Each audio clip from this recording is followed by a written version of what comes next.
I am not taking personal readings at this time. Please beware of people posing as me and other readers in the comments section. Hello beautiful souls, and welcome to my channel Roseology. So today's video is all about what energetic or spiritual cords do you need to cut from your life. I was very inspired because of this month and the astrological energies of this month. I feel have really set off this 5 energy that we've been dealing with all year, because 2021 reduces to the number 5, which is very chaotic energy. And fives, they really sort of draw a line in the sand. They make things very definitive as far as which direction do we want to move towards. I feel as though many of us are being represented with an option, especially this month, moving into Libra season and then Scorpio season. I feel as though there's this huge need to purge collectively as well. And so with that being said, my spiritual team really laid it on me today, like, you've got to get this reading out ASAP. I feel as though many of us have been going through big transformations and working our way through the end of some really major chapters in our life. So I'm going to be looking at what energies that these cords that we are connected to are blocking from our lives. Then we're going to be looking at the specific cords that we need to cut, which will end up showing me how your life will transform after cutting those cords. I'm also going to hear personal messages from your spiritual team, and I'll relay those back to you, as well as your spiritual team will be recommending to you a ritual to help you cut the specific cord. Then we're going to close out by hearing a message from the Great Mother, the Dark Mother, known as the Dark Mother, Kali Ma. Lots of information in this reading to digest. So yeah, let's just get started with the disclaimers and the meditation. Obviously, this is a general reading, meaning that it's going to resonate with who it is meant to resonate with. Tarot does not control or dictate your life, and it shouldn't. So if you hear something that you don't like and you think that, oh my gosh, like I'm just doomed to live that reality, then you are not using my readings correctly. My readings are for confirmation and not answers. It is up to you to do the spiritual and emotional and intuitive heavy lifting in order to be able to connect and resonate with the messages that you are receiving. So realize that at the end of the day, your free will and what you do with it determines your outcomes, not a pick a card reading on YouTube. Be responsible, be accountable, use this as a guide to help decipher the messages your spiritual team has been trying to send you all along. Now for the meditation, and those of you that want to participate in it, this is a general reading, so you have to be synced into the energy of this reading in order for it to resonate with you. To help you do that and to help you select a pile with your third eye and not your physical ones, I'm going to be offering a 60-second meditation. Halfway through that meditation, I'm going to be placing pendulums on each of the piles. For my clairvoyants that like to pick piles with objects on them, and after the clairvoyant pile selection, there will be a clairaudient selection where I play a different tone for each pile, and you can select a pile based off of which tone resonates with you the most. If you're drawn to another pile, that's because there is another message for you in that pile. So if you're ready, get into a relaxed position, become aware of your entire body, starting with your feet. Work that awareness up in sections from the feet to the head, then take a deep breath in through your nose for around 5 seconds, hold that breath for 3 seconds, and then exhale for 6 to 7 seconds. Then ask your guides, spirit, ancestors, universe, or all of them to connect you to your higher self so you can receive the confirmation on which cords that you need to cut from your life. So this is pile number 1, pile number 2, pile number 3, and pile number 4.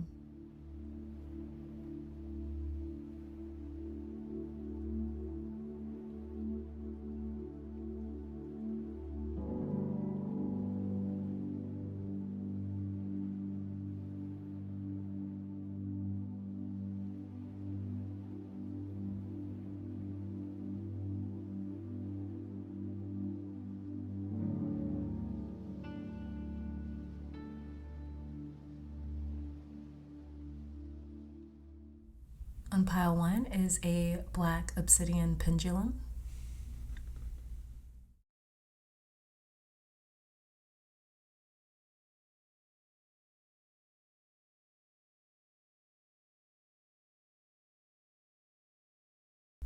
On pile 2, we have a rose quartz pendulum.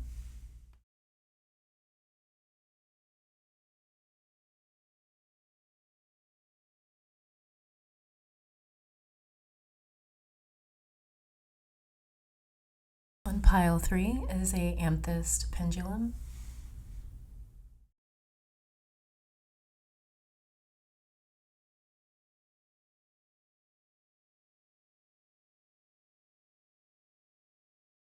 On pile 4 is a tiger's eye pendulum.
All right, pile number 1, welcome to your reading. So we're going to be starting off with some oracle cards right here to see what it is, which cords are sort of blocking certain areas of your life. So we're going to see which areas of your life are blocked because of certain cords that haven't been cut yet. Then we're going to be taking a look at your tarot cards to see the cords that you need to cut and why.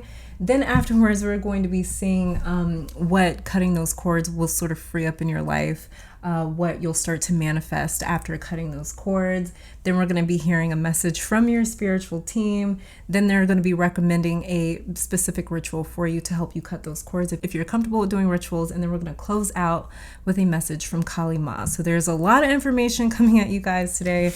Hopefully you are ready for your reading. So let's get started. Pile number 1. Let's take a look. All right, so first card that we have for you when it comes to what's being blocked by this cord that hasn't been cut yet, we have here, following the path of another, your path is being redirected to where it should be. So this is telling me that this cord that you haven't cut yet is creating some resistance in your life. It's creating resistance for you. Underneath the deck here, we have you are healing your heart. The heart hurts, but it will mend in time. Okay, so I'm gonna leave both of these out. Now, what's being sort of put on hold here until this cord gets cut for you, and we'll be looking at your tarot cards to see which cords need to be cut, but what is being on hold here until you do so, what I'm saying that this cord is blocking directly for you is your ability to progress with a healed heart or with a whole heart. So for some of you, this kind of is translating as like maybe like some older wounds, but they were very traumatizing. They were very painful. And so those wounds are still there. Those scars are still there. And it's very easy for you to, pick at that scar and for it to just sort of like conjure up again, for that pain to come right back up again to the surface or to your consciousness. And so I feel like even though it's something that may have happened a long time ago, it's not buried that deep. It could be, but it's very even if it is buried deep, it's easy for it to reappear on the surface again. It's easy for it to reappear in your current day relationships. It's easy for it to reappear in your current day life, your current day schedule, your current day work, your current day, finances, whatever it may be. It's like it's still popping up in your present day. And so what I'm seeing here that this cord is directly blocking is your ability to heal, is your ability to be whole moving forward. So there's something here that you're still connected to that's almost re-injuring you over and over and over again. And this says here, following the path of another, your path is being redirected to where it should be. So there's something here. Your spiritual team wants you to split from something or someone, but you may keep choosing on your end to either allow this to stay in your life, or you may keep opening yourself back up to allowing something in over and over again. You may be giving chances over and over again to someone or something, even after they've sort of proven that they don't deserve certain chances. So this is you not feeling comfortable enough to walk away almost. And because of that, it's like it's almost re-injuring you over and over and over again. It's almost like in the same spot that you're getting re-injured. So this definitely feels emotional, like some sort of emotional energetic tie. And following the path of another, it almost sounds like this could be a little bit generational with this following the path of another card right here. This could be something that maybe you witnessed growing up from people in your family, from your parents, from your grandparents, from other relatives, or, this is something that I feel like almost became normalized in a sense. And because of that, it may be difficult for you to walk away because you almost keep making allowances or making excuses for what's happened. So it's a little bit of a toxic cycle here. I'm definitely picking that up. Let's check out your tarot cards to get into like the guts of exactly what cord this is. It needs to be cut. So let's see what we've got going on for you guys. So we have here the very first card is the Ten of Wands.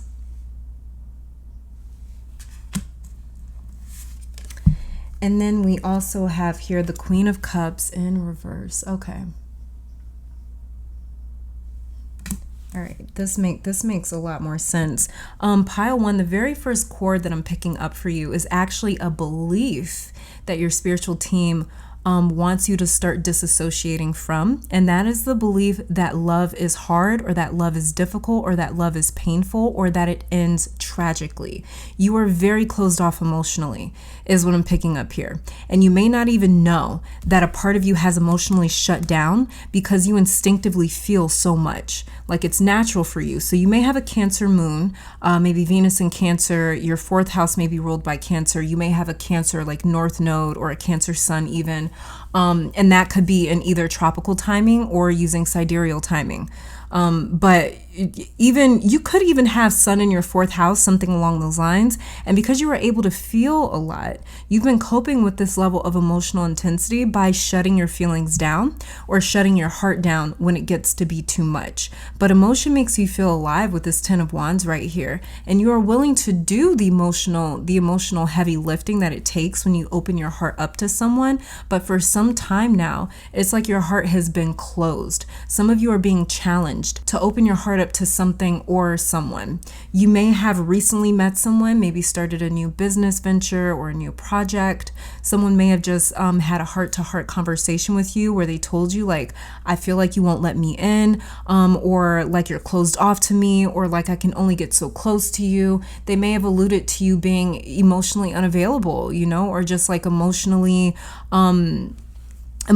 like shut off. So, it's like something or someone is challenging you to open up, and there's some resistance coming from you. You want to do it, but at the same time, you are fighting it. You want it and you don't want it all at the same time. Some of you have not met this person yet or have had this conversation, but someone here will challenge you pretty soon to confront the emotional boundaries that you've set up for yourself, because someone really wants to get closer to you. So you may be dealing with 5 energy right now. We are in a 5 year, 2021 equaling 5. And 5 is one of my favorite numbers or energies to work with, being that I have a lot of fixed energy because 5 is chaotic energy. And it takes chaos to shake stuck or stagnant energy loose, which I love. So 5 also represents challenge because it draws a very, very, very, very clear line in the sand that says you have to choose. Are we going backwards or are we going forward? forwards. So 5 energy forces action. It forces decision and movement in one direction or another, but it shows us who we are and if we are really what we say that we are about, because it says do something about it, then make a decision, you know. So this sector of your life is being targeted because emotionally you've been stunted somewhere with this Queen of Cups in reverse. And this may be why I was sort of picking up a little bit that it's like that may be one of your coping mechanisms, because you keep allowing in something or someone that has hurt you before. Or you keep ignoring certain signs. With this 10 of Wands right here, you keep ignoring certain signs and you just keep hoping for the best. But it's like you're prepared, or you're anticipating the worst. And to cope with that level of anxiety, you shut down emotionally, is what I'm picking up here. Some of you may have a history with being able to numb yourself, especially when it comes to your emotions, when it comes to your heart. For you guys, it's like I'm picking up, Aquariuses are very extremely gifted at doing this. But it's like what I'm picking up here is like you get close to people without allowing them in. It's very odd. I don't really know how to put this into words, but it's like you're able to have these really long relationships, or you're able to have these like almost even really intense relationships without actually being emotionally involved. It's very, very interesting. It's like odd. It's a little odd here. It reminds me a lot of Aquarius energy. Aquarius people are very, very good with that. They're very good at like being super duper close to someone, being like, oh my God, that's my best friend, or like I would take a bullet for them. But like, you know, if you had to step away from that person because they were just doing something they shouldn't have been doing, or they were toxic. And Aquarius is also very, very like logical and rational enough to be able to step away from that and put the emotions to the side. And that's what I'm picking up. It's like you're able to turn your emotions on and off. You're able to open up and be super duper close to people. And then you're able to like put that wall up and be like, nope, I don't want you that close though. So you're very controlled in how close you allow people to get to you. And someone around you either has or will in the coming future, very soon here, they're going to challenge you to open up. They're almost going to make a line in the sand and say, are we going backwards or forwards? Because we're not staying here anymore. Either you're going to open up to me, or we can't do this anymore. And I see that being a challenge for you guys because of either this relationship, which keeps showing, you know, similar cautionary signs here, or it's your past that has been very contentious, very challenging, very painful. And because of that, the only way that you really know how to cope is to just shut down emotionally once you get to a certain level. Like I was saying, the sector of your life, it's being targeted because emotionally you've been stunted. There's another huge message that's coming through now concerning your mother or your mother's side of the family with this Queen of Cups in reverse. Oh, I did mention that with following the path of another, that this could be generational. Okay, well then, yes, because your mother or your mother's side of the family is coming through. And there is a very heavy generational pattern that keeps getting passed down. And the cord that your spiritual team wants you to cut, or I just heard clearly from many of my pile ones, you've been actively sawing this cord down. Some of you are already aware of this and you've been actively trying to cut this cord. And so your spiritual team, they want you to focus on cutting the cord on your mother's side to a toxic generational pattern. And this pattern could have to do with the women in your family being walked over on, being neglected, being abandoned, being mistreated, or being made as a last priority. And oh yeah, this could be why you're so cautious too, pile one. Like I said earlier, this 10 of Wands right here is saying that you have no problem doing the heavy emotional lifting for those that you love, which is why you do not open up easily, because you are willing to go to great lengths for those people. And for some of you, the only way that you knew how to stop this generational cycle of women overextending themselves or making themselves the last priority and putting everyone else's needs before theirs, the only way that you knew how to avoid that was to close up and not allow people in. And it's all about moderation and emotional boundaries, pile one. You have got this. You don't have to worry about it. You also don't have to miss out on a fulfilling emotional experience just so you can avoid being taken advantage of. Your boundaries and emotional sovereignty will do that for you. It will protect you for you so you can experience being fulfilled emotionally, so you can experience intimacy, because you guys have not experienced true intimacy in a long time, if ever for some of you, because you're scared of it. And you have every right to be, with what you've seen, with what you have experienced, with what you have gone through yourself. Personally, for some of you, you have every right. And the universe even understands. That to some degree, why you're so closed off. And you needed to use that sort of coping mechanism to get through and to sort of survive what you have gone through. So it's understandable. But now at this point, you're being asked to trust a little bit more. And you're being asked to step out of that scary place where you're like, I have to always be on guard. You don't have to be on guard anymore. And this is that new transition that you're learning to sort of flip over to. You're learning to transition to the place where it's like, I don't have to be so on guard anymore. But it's going to be a challenge for you because you've learned how to be on guard. I don't feel like, for very many of my pile ones, I don't feel like in the beginning of your life or in the beginning of a particular relationship, I don't feel like you were very guarded. I don't feel like you were very reserved. I feel like you are a very loving and lovable person. You are an extremely loving creature. You've got a big heart. You've got a gentle, pure, beautiful soul. The issue was experiences that you had that made you learn how to, okay, I have to reserve this for people that aren't going to hurt me. So you closed up. Your spiritual team definitely wants you to cut the cord to the past. They want you to cut the cord to your parents' relationship, especially if your parents had a toxic relationship, or if their relationship was unhealthy, or if their relationship traumatized you in some way. Some of you saw your parents in one relationship and then out of it and then into the next one or into another one. You saw them get married multiple times. You saw them date multiple people, and you saw a lot of tragedies surrounding romance. You just did. And your spiritual team is coming through very specifically and saying, if either one of your parents or the both of them had toxic relationships or a toxic relationship together, work on cutting that cord. They want you to cut the cord to your own past emotionally toxic or traumatizing relationships as well. So if you yourself have been in relationships that were unhealthy or traumatizing or abusive in some way, they really want you to work on cutting those cords. They want you to cut the cord to emotional pain, pile one, because it is heavy. And you having a very active heart chakra means that you hold on to that sharp pain and you can still feel it just like it happened yesterday.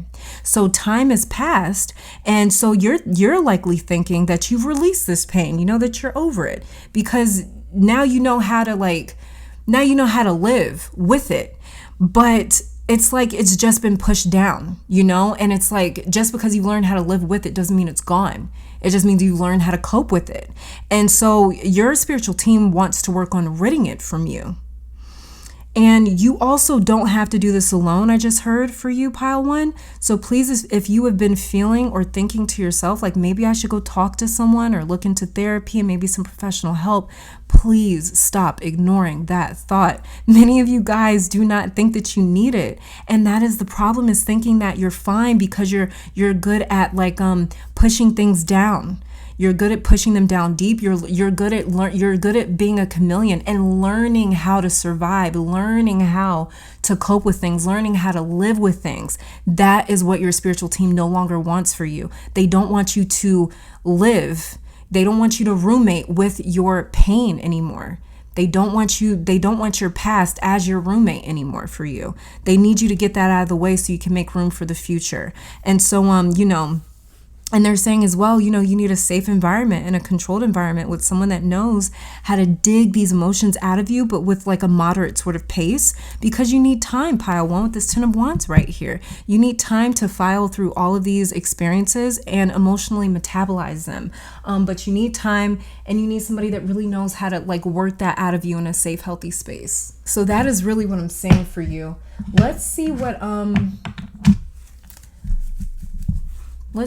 what you're going to end up manifesting, or what you're going to end up attracting into your life after you release this or cut this cord to the past and to past traumas and past pains and past toxic relationships.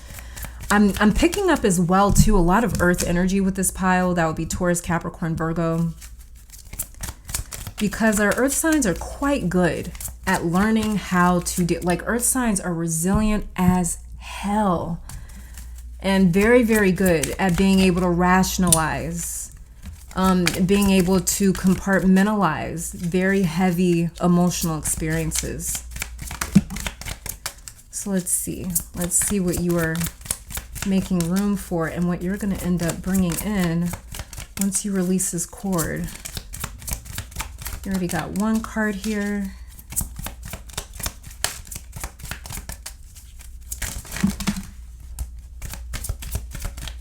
Okay, all three of these wanted to come out for you. So we have here, we've got death. So this is huge transformation, as well as too, death is all about Scorpio energy.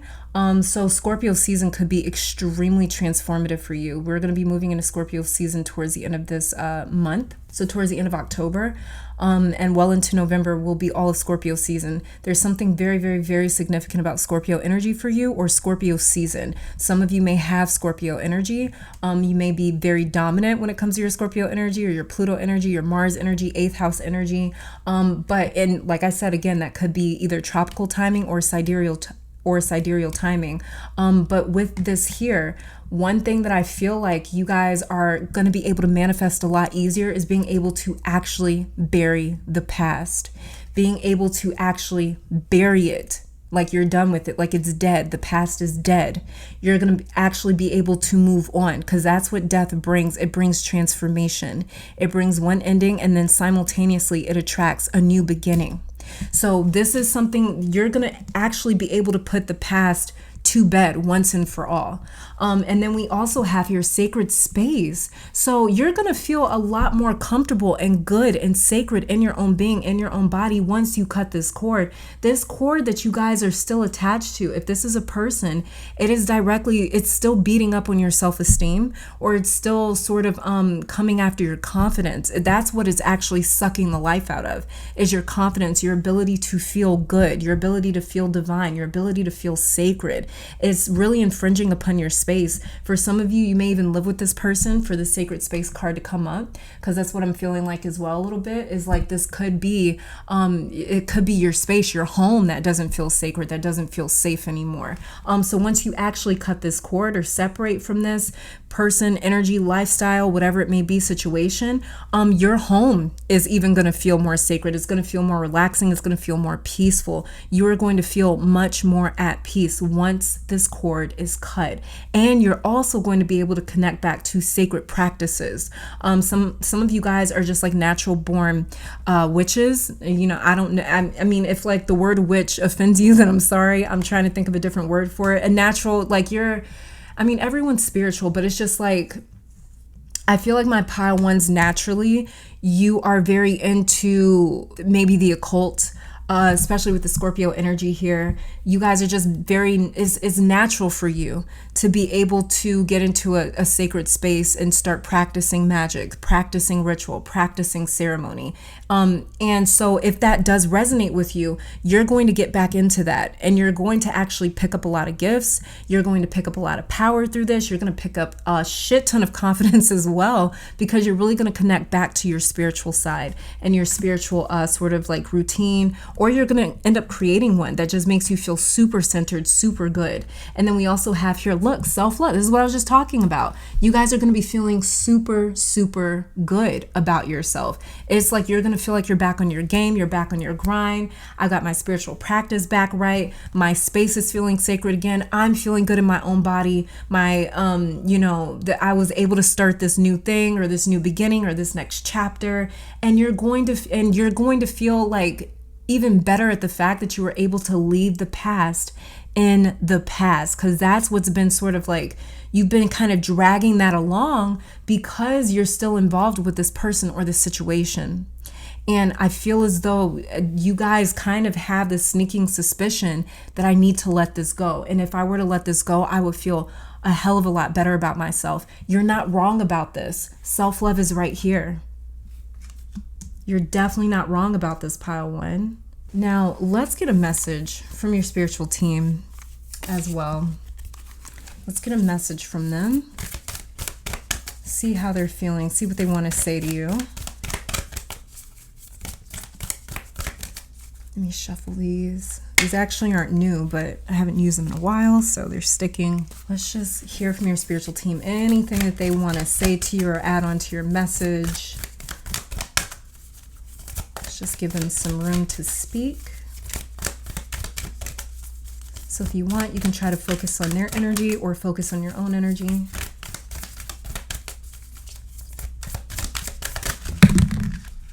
Ooh, okay. So this one flipped over.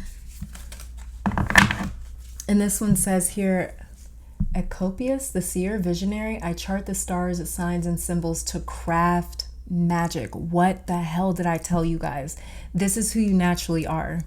You're naturally somebody that charts the stars, signs, and symbols. You craft magic. Like, you guys are just naturally, like, very drawn to things like divination or the occult or tarot or astrology. You know, you're very, very drawn to things like that. Your 8th house may be very activated in your natal chart, or you may have a lot of transitions, or not transitions, but some big energies transiting that part of your chart at the moment.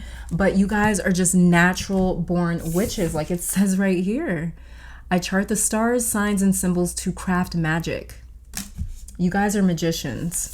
You're definitely magicians. Then we have, look, again, we have the mystic, magic. I weave my magic and surrender to the universe. You guys, this is from your spiritual team.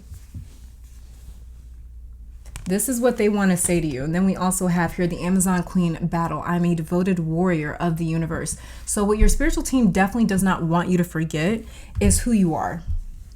That's what I'm picking up here. Their message to you is do not forget who you are, because this cord hasn't been cut and because it's draining so much of your self-esteem and your confidence. Your spiritual team is like, do not forget who you are. Let's see what we got underneath the deck.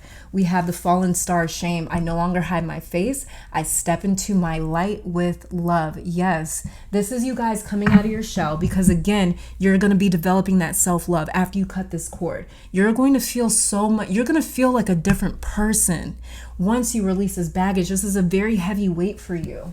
It's very heavy, but once you do it, oh my God, you're going to transform so much. And your spiritual team, the message that they really want to say to you is just don't forget who you are. You're a magician. You're a natural born witch. You are somebody that is already gifted with the stars. You're already gifted with being able to understand their language, to be able to hear them, to be able to hear the guidance. You're gifted spiritually. Every living being is gifted spiritually, even animals. It's just that some of us are not as open to it. Some of us have voluntarily close the door on those gifts because we don't maybe interact with them, we don't practice them. Spirituality is like a muscle. You got to practice it. You have to flex it in order to get good at it. It's something that we're inherently born with, or it's like an instinct of ours. But if you don't practice that instinct, you lose it. And that's the same. And it's not that you lose it, but you lose touch with it. You forget how to interpret the signs. You forget how to interpret the messages. And you, pile one, are somebody that is very gifted with wisdom. You're very gifted with magical, mystical, occult wisdom. It's already within you. So let's see. Let's get some rituals that your guides recommend when it comes to cutting cords. Now, this is not a ritual that you have to do, obviously. You don't have to do anything or take any of this advice or any of this information. Everything is always up to you intuitively. But if you are comfortable with doing rituals, we're just going to see what ritual your spiritual team recommends to do when it comes to cutting this cord,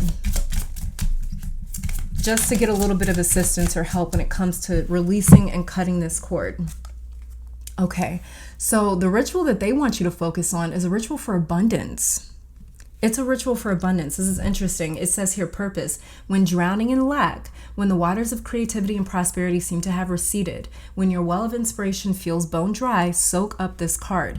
The history and lore of this card says in the modern world, clean drinkable water is readily available. This has not always been so. People would travel great distances to find potable water, and when they did, they saw it as a gift from the gods.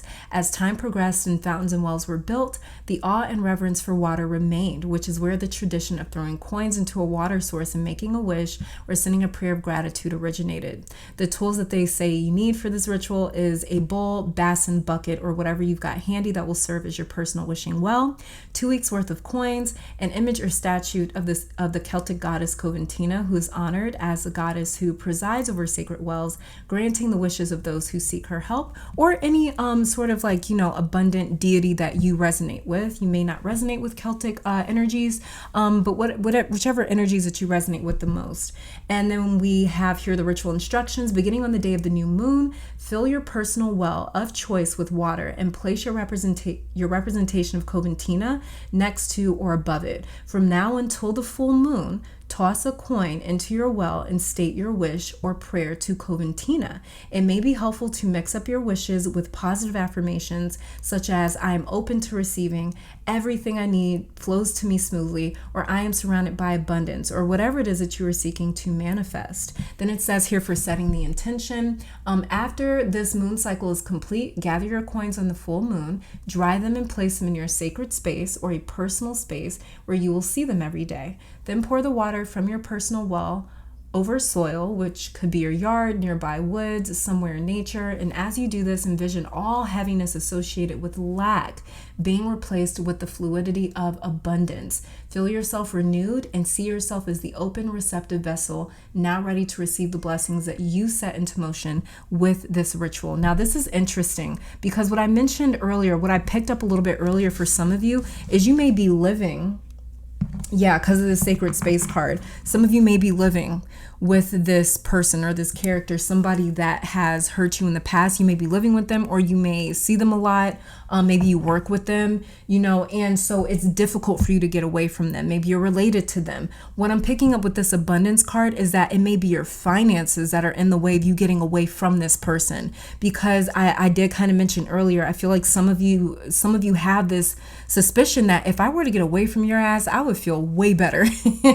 but the circumstances that are in the way could have to do with your finances. And this is why I believe that this abundance ritual card came out for you. If you guys had I just got a loud ringing in my right ear. Give me a second.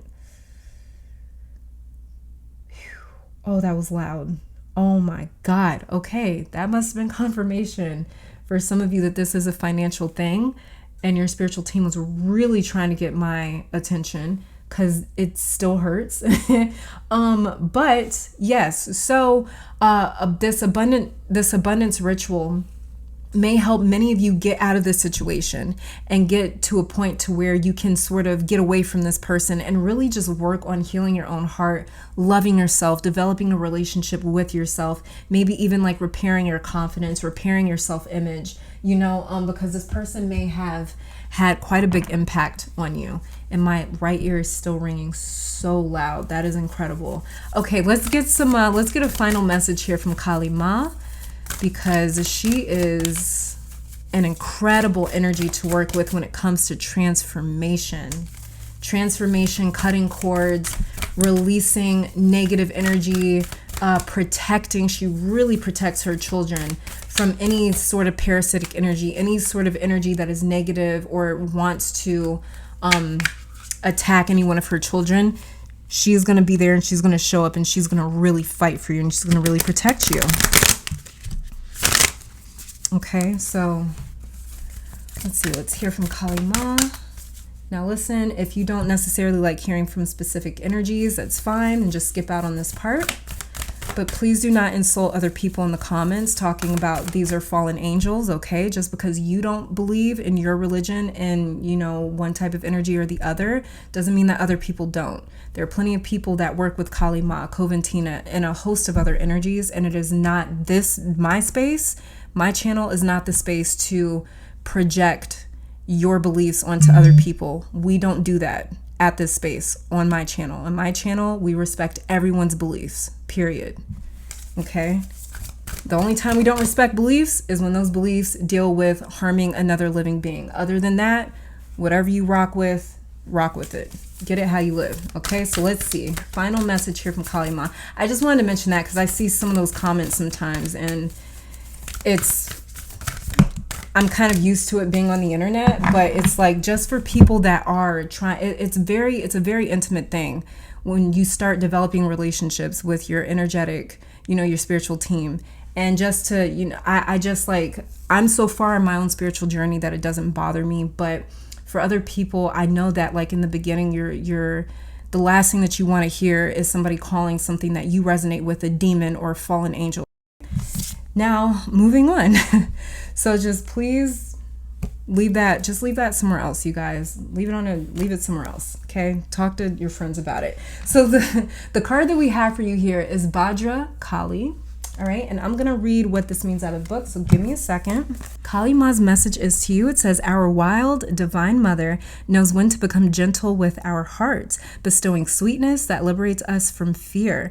Though you may have faced much struggle and challenge on your path, though it may seem only the most powerful intensity could stem the tide of negativity, the dark mother of grace will conquer the obstacles to your freedom with gentleness. This is about your freedom.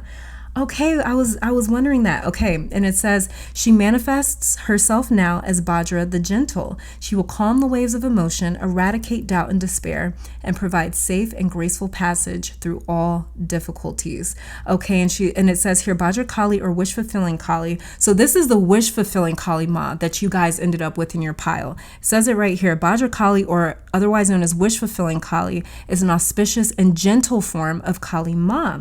She is Kalyani, who gives peace and happiness. So sorry if I butchered that name, you guys. It says she is the giver of windfalls and blessings. She appears when a gentle way will best accomplish what is needed. Sometimes we are drawn to Kali because we need her ferocity. Sometimes what we learn as we connect with her is that we deserve tenderness, sweetness, and gentleness, and that we have been far too hard on ourselves for far too long. Bhadra, yeah, you guys are working on self-love, and it says here, Bhadra Kali reminds us that we are strong enough to be gentle with ourselves. If we have been subconsciously sabotaging ourselves, she softly and deftly breaks the pattern. We no longer need to engage in unnecessary drama under a mistaken notion that it is necessary for growth. What did I say to you guys earlier? The first thing that came to me when I saw your tarot cards was one of the first messages to you guys is stop thinking that love has to be hard, painful, or traumatic, or that it has to end in tragedy. And it literally says right here, it says we no longer need to engage in unnecessary drama under a mistaken notion that it is necessary for growth. Sometimes the growth is in choosing to cultivate and apply the kindness, strength, and wisdom needed to disentangle and disengage from drama. It is not about finding the inner strength to be true to ourselves in a moderate and peaceful state of being. Okay, I'm going to read this final paragraph. Normally I don't read this long. I'm just like, I feel like she's telling me to keep reading for you guys. It says here, Raksha Kali, without the protruding tongue so often associated with fiercer forms of Kali, is an expression of Bhadra Kali or gentle Kali. Raksha Kali has 2 arms, blue skin, and a gentler expression. She is celebrated on the eve of the Buddha full moon in May, which steams an abundant and blissful download of amplified grace to earth. Her presence signifies a time when an unusually powerful cosmic wave of spiritual light is very soon to become available to you.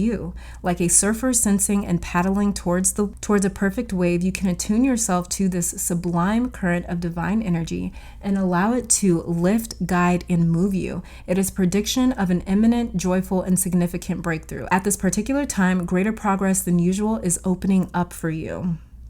It says Raksha Kali is worshipped for protection from epidemics and drought. These are literal and symbolic protections. An epidemic is a mass contagion. It can be a swiftly spreading disease of the body, but also of the mind. Fearful collective reactions based on societal conditioning and manipulated through the media can spread like wildfire. The collective psyche of humanity is consistently being influenced. There are abundant spiritual sources of goodwill and peace, constantly broadcasting divine love to humanity. And there are forces of negativity and mean-spirited disruption seeking to assert their agendas through the human collective as well. The Kali wisdom within our hearts recognizes fear-fueling energy for what it is, no matter if it is dressed up as something else. It knows when and how to say stop. It says Kali's presence in our being commandeers negative forces. Instead of undermining us, we respond to those energies in such a way that our peaceful inner light increases. We become increasingly skillful in redirecting our attention, intention, and action along productive healing pathways. It says the presence of negative influence does not need to be denied nor decreed. It does need to be acknowledged without one becoming overly interested or engaged with it. Kali promotes fearlessness and confidence because she knows how to use all energies, including negative energy, to promote light and awaken and blissful freedom within the soul. So this oracle indicates that your heart has the wisdom to transform even the most negative experience into a source of healing and freedom. You will not be negatively influenced by others, although powerful in effect. Your healing path shall be gentle. And what I'm going to do is I'm going to hold up this prayer right here. If you're interested in it, you do not have to do this if you are uncomfortable with it. I do not recommend that to work with this at all if you're uncomfortable with it. But for those of you that are, I'm just going to hold up this ritual for you. So you can screenshot this and maybe practice it later if you'd like. But pile 1, this is all that I'm seeing for you guys. Thank you so very much for tuning in. Let me take this time to thank your guides, my guides, our higher self, amazing spirit, for these messages today. Hopefully you all come back to visit sometime soon. And until next time, please stay safe, healthy, blessed, and keep conquering the world. Bye, you guys. All right, and pile number 2, welcome to your reading. So we're going to be starting off with some oracle cards right here to see exactly what cords that you haven't cut are currently like blocking certain things in your life, blocking certain manifestations. So we're going to be checking that out first. Then we're going to see which cords need to be cut through your tarot cards. Then I'm going to be pulling some additional oracle cards on camera that will be showing me what you will manifest ultimately after cutting certain cords, basically how your life is going to transform. Then we're going to get a message from your spiritual team. Then we're going to be hearing from your spiritual team what rituals they recommend to help you cut certain cords.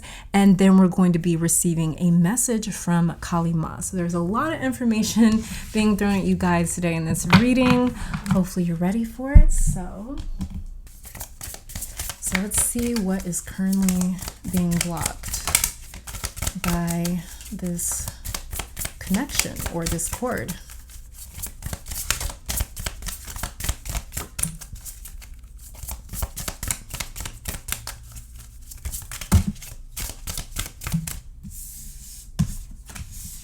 I'm going to keep shuffling because it's 3 cards. And sometimes cards fall out because they're trying to sort of, this almost like Spirit's way of trying to shuffle the deck for you, so the right card does end up coming out. And so we have here for you, miracles happen. Give the universe your clear intentions. Okay, so whatever intentions that you have set, I feel like there's 2 cards here. Or am I just like tripping? Oh, there are 2 cards. Wait, hold on, you guys. This has to be your card too. It says shine love on fear. Love will light up the darkness. Okay, I thought it was 2 cards there. Okay, so what I'm picking up with you guys, and then underneath the deck here we've got embrace the dark, shine your true light upon this earth, just like it says shine love on fear. So what I'm picking up here is if you guys have set intentions, my pile 2s, you guys may be the piles where it's like, I set intentions and I swear I never manifest them, or, you know, it's so difficult for me to manifest, or you might not believe in manifestation because you haven't seen it, or because it just doesn't work as quickly for you, or it doesn't work in the way that you want it to, or you may have tried like the law of attraction or manifesting something and it was like the exact opposite happened, or maybe something like worse happened. And so for you, it's very difficult to see your intentions come to fruition. The thing that I'm picking up about that is that it's not that you don't manifest or that you can't manifest. It's that there's a certain connection. There's a connection to a particular chord in your life that is actually blocking your intentions from coming through. It says here, miracles happen. This card is saying miracles happen as though it's like trying to prove something to you, or as though it's like trying to almost like debate or argue with you. I feel like this card is doing, where it's like, no, miracles do happen. It's just that there's a certain cord here that's keeping your intentions from manifesting for some reason. So we're going to be looking at that with your tarot cards, but then with shine, love, and fear right here, love will light up the darkness. This is about being more positive, being more optimistic. Shine, love, and fear lets me know that this is about raising heavy energy, transmuting it, turning a fear into love, turning the emotion of disappointment into pride, turning unhappiness into joy and peace. You know, this is all about you raising that really heavy energy to a completely different frequency. So the way that I see you guys doing that is definitely by cutting this cord. So let's just check out which cords are the ones that you need to cut. So let's see what's going on here. So the very first tarot card that we have for you, pile 2, is we've got the 6 of Pentacles in reverse.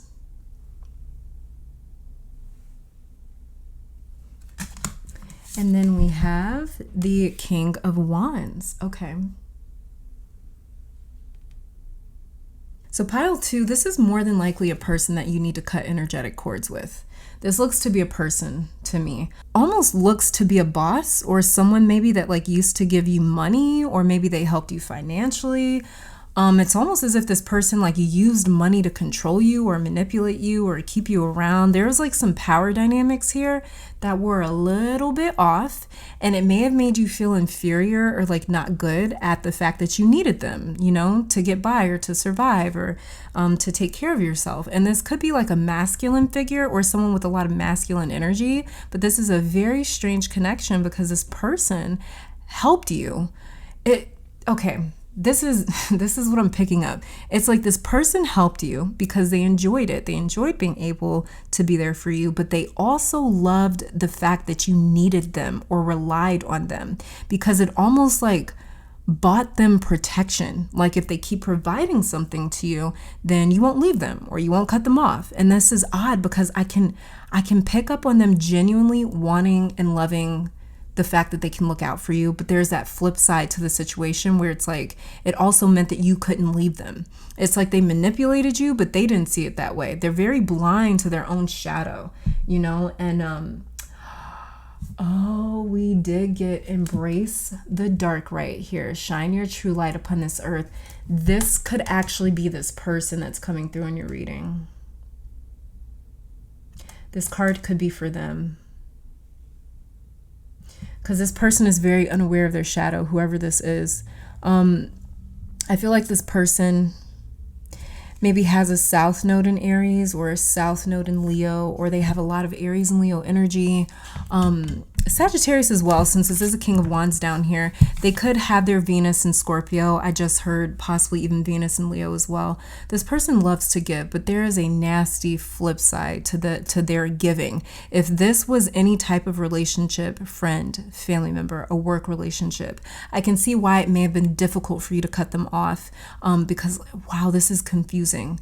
I wonder, pile 2, if this person used to give you or still gives you this weird, subtle, like sick, nauseating feeling to your stomach. Like every time they gave you money, it made you feel a little sick or disgusted. And if it did, it's because your spirit was picking up on their shadow energy. Your spirit was picking up on their shadow energy. I have to say something, and it's literally only going to be for probably one person here. So if this doesn't resonate, don't try to make it fit. But I'm not sure if maybe somebody here was like sleeping with their boss, or maybe somehow like got paid for something like that, you know, for like being intimate, dealing with someone. It's weird. It's like there's like money, and then like it's like I can pick up like this sick or nauseated feeling from the fact that you had to do that in order to get money, or in order to get by, or in order to get ahead. It was like something about it makes you feel gross. And I don't know. Like I said, that part more than likely only applies to like one person here. But there's like this feeling of like, I can't believe I had to do that. Or I can't believe that like this is what I have to do in order to get by, in order to survive. It's something that you don't want to accept. You don't want to. If there was any other option, you would be doing it. But it's like back is against the wall. I have to do something and I don't necessarily like this, But it's like you didn't have much of a choice either. And somebody knew that. Whoever this person is, they're very manipulative, and they knew that like you needed extra help, and they took advantage of that. And they abused their power. They definitely abused their power because they knew that you needed help. And they use that to their advantage, They use that desperation to their advantage with the Six of Pentacles in reverse. And this King of Wands right here being next to the Six of Pentacles in reverse is giving me the sickest feeling, because it's like the fact that you needed something, the fact that you were desperate, they fed off of that. Ugh. Yeah, whoever this person is, they are definitely blind to their shadow. You feeling disgusted by this is because, as like I was saying as well, going back to the original message, the reason that you feel sick about dealing with this person is because your spirit is picking up on their shadow. And you may have felt nauseated at the fact that you needing them was feeding a part of them, and it just didn't make you feel good at all. Your spiritual team not only wants you to cut cords with this person or situation, but they also want you to cut cords with feeling as though you cannot support yourself financially, or like you need help in order to do it. Your spiritual team wants and needs you to know you are more than capable, even if you have not found your profession or your purpose or your career yet, or that source of income where you can really like sustain yourself just yet. They're saying that it is fated for you to be able to do this on your own.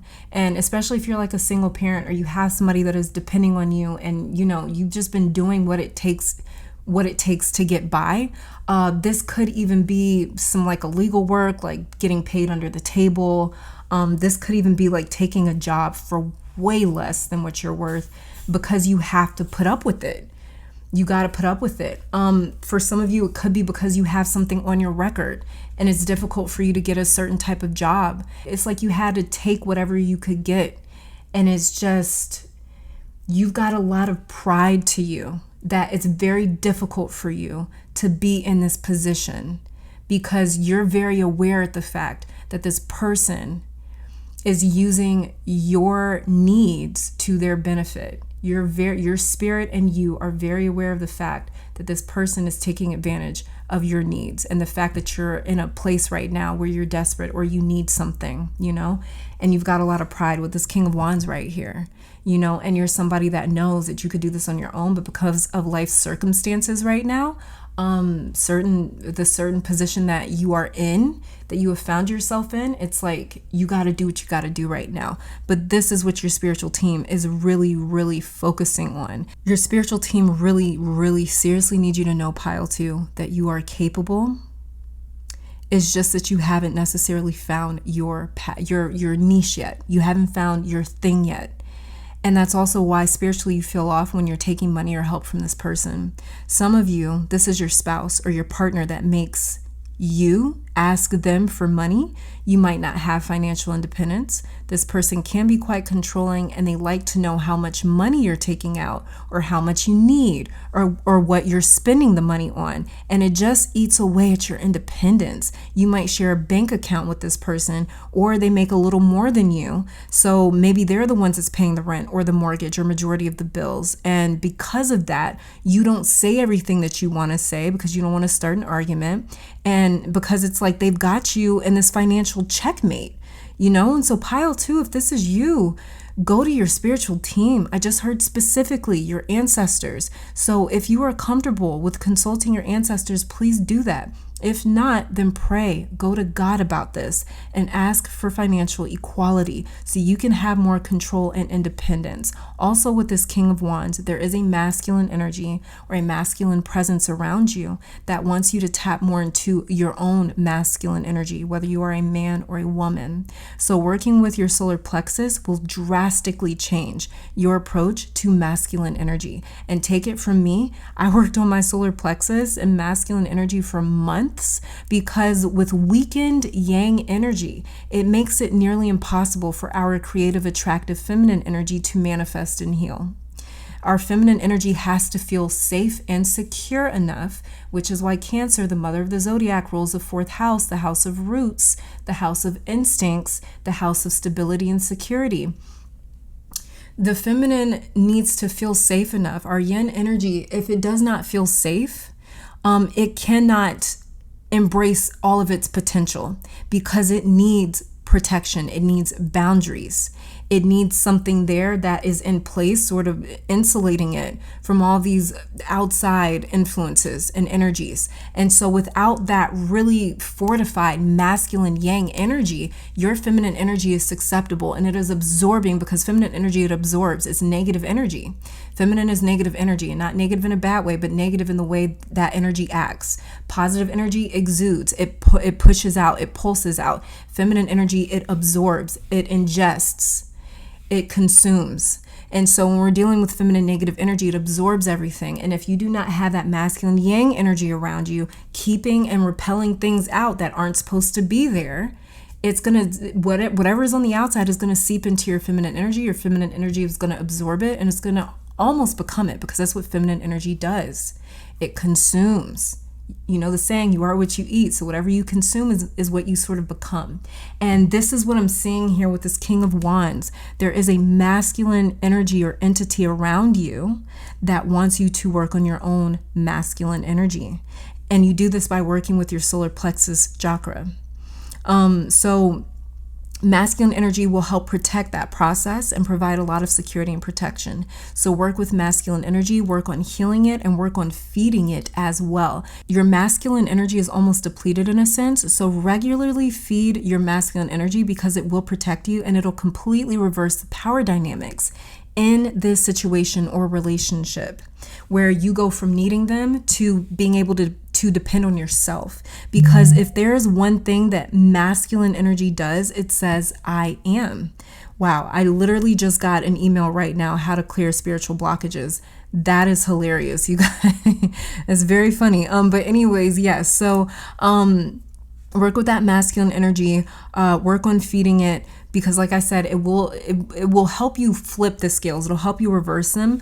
Because like I said, masculine energy is all about I am, and anything or anyone that gets in the way of masculine energy, they get taken care of, so to speak. So, it's like they get neutralized, because masculine energy demands authority, demands respect, it demands independence and sovereignty. It demands its own throne and empire to rule on its own, whatever that may be or look like. So that's what I'm seeing for you, Pile 2, is definitely working on and working with masculine type energy for sure. Let's see what you're going to end up manifesting once you cut this cord. Let's see how your life will end up transforming. We have here anger. Okay, so very many of you are angry. Very many of you are angry. Now I was picking up on a little bit of frustration, but this does make sense. Very many of you are angry at what you have to do to get by. Like I was saying, it's almost nauseating for you. It's almost disgusting for some of you, where you're just like, and it doesn't have to be anything like sexual. It could just be you like getting paid less than what you're worth at your job. And it's frustrating. It makes you angry. It's like, because like I said, you have a lot of pride and you know you deserve better. You know that. And it's like the fact that you have to just sort of deal with what you're being presented is very frustrating for you. So one of the things that's really going to end up transforming is your anger. You won't be carrying around so much anger because of the predicament that you're in, and because you won't need this person anymore. Work with that masculine energy. Then it says here, inner journey. So this is also going to send you on a journey. Once you cut this cord, you're really going to learn a lot about yourself. One thing that you're going to end up learning is that, number one, miracles do happen, and you can manifest, and you can change your entire life around. And that is one of the journeys that you're going to go on after cutting this cord and releasing this energy, is realizing that, wow, I never needed them. I was everything I've ever needed. Maybe the system has been working against you. That was joy that flipped over, but then it flipped back over. So I'm going to keep shuffling and get one more. Maybe it's the system that's been working against you. Maybe it's just been circumstances. Maybe it's, you know, certain indoctrination. Being raised a certain way, raised in a certain environment. Whatever this is, you're going to realize that one of the main things for your life, pile 2, is you leaving this earth completely different from how you came into this earth. That's one of the main journeys I see you going on. Especially with this miracles happen right here. You're meant to be a living, walking, breathing miracle. You're meant to. And then we have here letting go. So you're going to be able to completely let go of this part of your life. For some of you pile 2s, it may be very difficult for you right now to go through what you're going through. Yeah, we've got burden underneath the deck. It may be very difficult for you right now to go through what you're going through, to have to deal with what you've been dealing with. That may not be a very good feeling for you, but one thing that you're going to be able to manifest is letting go of this, letting go of this part of your life. So one thing that you're definitely going to be able to manifest is letting go of the situation, letting go of this person, letting go of the circumstances that you're dealing with right now, letting go of anger, letting go of fear, letting go of this darkness, letting go of the part of you that is very, very, very angry at where you're at in your life, or very frustrated, very tired, very exhausted, very depleted, very like, I can't do this anymore. I don't want to do this anymore. You're going to be able to walk away from this. This is not a forever situation for you. It's not a forever circumstance for you. For those of you that are dealing with this right here, right now. For some of you, you've already kind of moved out of this. But for those of you that were intuitively drawn to this pile, there's a part that you may still be dealing with in your life where it's just like, it makes you very unhappy. You're going to be able to let go of that. And you're going to be able to embrace this new energy where you're going to go from needing help from other people, you know, maybe even taking handouts, taking what you can get, to completely being under your own sovereignty with this King of Wands right here. So you're going to be able to let go of the Six of Pentacles in reverse and move into this King of Wands type energy over here. Let's see, let's get a message from your spiritual team, pile 2. A message from them about the cords that you need to cut, anything that they may want to add or say to you. So let's see. Okay, the very first one that we have here is, are there 2 cards here? No, okay. It says, Maya, the universal midwife, birth. I birth fruitful and sacred assignments. So something about this is almost even like a test in a sense for you.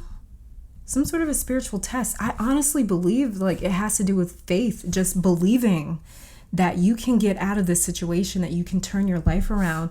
Miracles happen right here. Miracles happen. Give the universe your clear intention. I feel as though, and that's probably another thing that you're, oh yeah, I did already mention that. That's another thing that you're learning, is that miracles can and will and do happen for you as well. Not just the rest of the world, not just other people, but for you as well. And many of you haven't always seen that. You haven't always seen evidence of that. But this is a sacred assignment that you guys are on.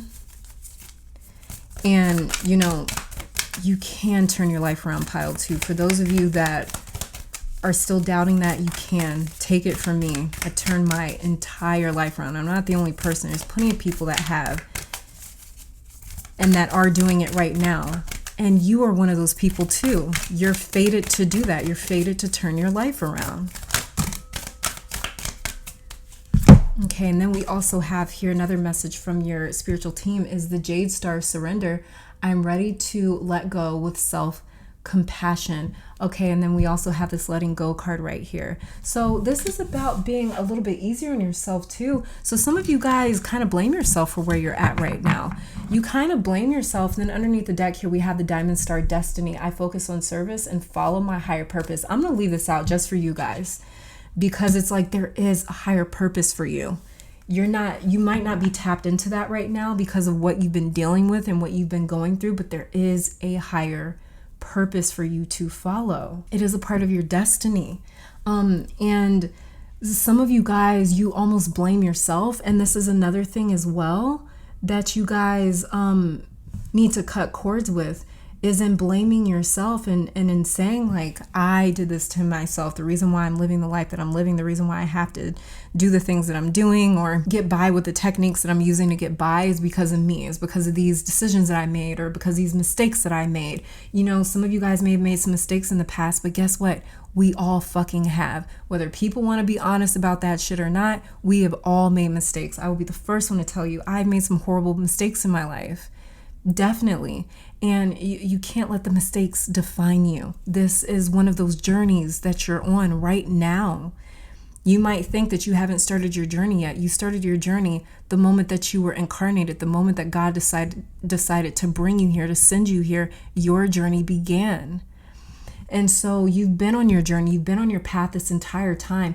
The thing that you're learning now is even a little bit of self-forgiveness. Some of you are very upset with yourself because of where you've ended up, and you want to blame yourself. And I understand that as well. Sometimes it's just easier to blame the self because it feels like it puts a little bit of control back into our hands. But if you are going to do something like that, make sure you have some constructive criticism. Make sure you have some productive ways of criticizing yourself and saying, maybe I should have did this or should have done that. But don't just beat up on yourself. That's not productive and it's not going to help. And that's two of the messages specifically that your spiritual team wanted to get through to you. Let go with self-compassion for sure. Okay, let's see. Let's see which intention, or not intentions, but let's see what rituals your spiritual team recommends in order to help you cut this cord. I also feel like as well, like it's not necessarily a cord that you need to cut, but it's just more so of like allowing yourself some forgiveness. Allowing yourself some forgiveness. And we have here the ritual for balance. It's underneath the deck is success. Yep, that's coming to you as well. And so you know what, because of that, I'm going to read both of these for you because I feel like they're both meant for you. So with balance here, it says purpose. When the scales of life have shifted, when the chaos seems to reign supreme, when balance is needed within and without, reach for this card. The history and lore says contained within the Egyptian Book of the Dead, the weighing of the heart judgment ceremony was performed before the chief god of the afterlife, Osiris. The Egyptians believed that a place in the afterlife would be granted based on a person's actions during their lifetime. This is so funny that they're talking about your actions and decisions during this lifetime. And what I kept picking up during your reading was you feeling like you made mistakes and that you led yourself to this place in life where you're very unhappy. And it's like, do not let those mistakes define you. But anyways, what they were saying here is that the Egyptians believed that a place in the afterlife would be granted based on a person's actions during their lifetime. And it says here, using a massive scale, a feather would be placed on one side of the scale and the deceased's heart on the other. The feather was a physical representation of truth, justice, and order, and is commonly associated with Ma'at. Now, if the heart found balance with the feather, that signified that it was devoid of the heavy wrongdoings that would weigh it down, and the deceased was granted access to the fields of Hetep and Iaru. And it says tools here, a representation of Ma'at can be a statue, an oracle card, a feather, a scale, a white candle, a piece of paper, and writing utensil. And it says the ritual instructions here says either your sacred space or a quiet space, you want to be relaxed and in a setting that cultivates peace and clarity. Light your candles and meditate on the flame. Form a clear picture in your mind of what areas and situations in your life you'd like to bring into balance. Once your vision is clear, write it down. If you have gathered a feather and a scale, place a feather in your vision, each on opposing sides of the scales. Feel the physical representation of balance manifest within. Sit with this feeling for as long as you see fit. When finished, blow out the candle, giving thanks to Ma'at and her assistance, and to yourself for your intentions. And it says here, setting the intention with the utmost integrity. Balance is restored to my life by taking the higher ground. Justice is peacefully served through right action and speech. Truth will prevail. Yeah, beautiful. And then it says here, for success, purpose, to summon the keys that are buried within, to summon the knowledge, the memory of your ancient purpose, to unlock the truth of your spirit, your essence, and your life. Employ this card. History and lore says keys have long been held as symbols of love, liberation, and power. They are seen as tools to unlock a step through that which has been previously unavailable to us. Talismans of initiation, keys provide opportunities to pass through new gates and plateaus into new and exhilarating ways of loving, living, being, and creating. The tools that you'll need is to gather items that represent the kind of success that you're seeking, whether it is emotional, domestic, spiritual, financial, material, or a combination of them all. Include a literal key. It doesn't have to be an antique key, although the aesthetics may certainly add to the overall potency of the ritual. Finally, a white candle to call your sleeping spirit out and into your divine work. Ritual instructions here says to create a circle with all the objects that you've gathered. Treat the circle as a compass, and in the northernmost point, place objects related to material gain and financial security. In the southern quadrant, place items representing your passions, love, work, ambitions, etc. Place items related to solutions that you're looking to find / obstacles that you're looking to overcome in the eastern quadrant. And in the western quadrant, place objects representative of the emotional successes that you would like to receive / develop. Place the key in the middle of all of these objects, representing your heart, your soul, your divine strength, and wisdom. Finally, place the white candle next to the key, marrying the ethereal world with the physical, honoring and invoking the divinity of both realms. And then it says here, for setting the intention, with these tools, I unlock the hidden wisdom of my heart.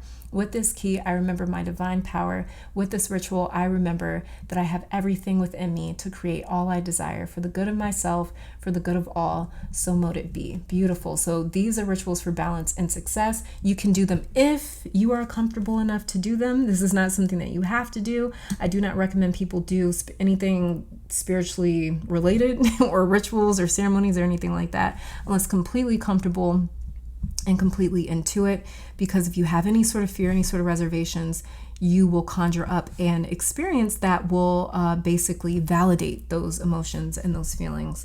And you know, it may lead you to having a bad or a scary or a negative experience.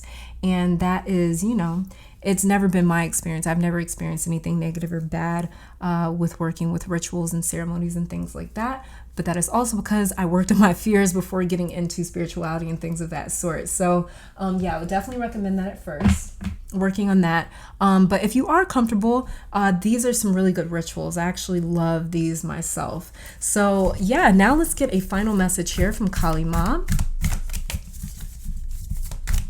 And if you do not believe in working with other deities, other energies, then you can skip this part. Your reading is over. But for those of you that want to hear from Kali Ma, she is an energy, a deity. And so Kali Ma is a Hindu goddess or energy.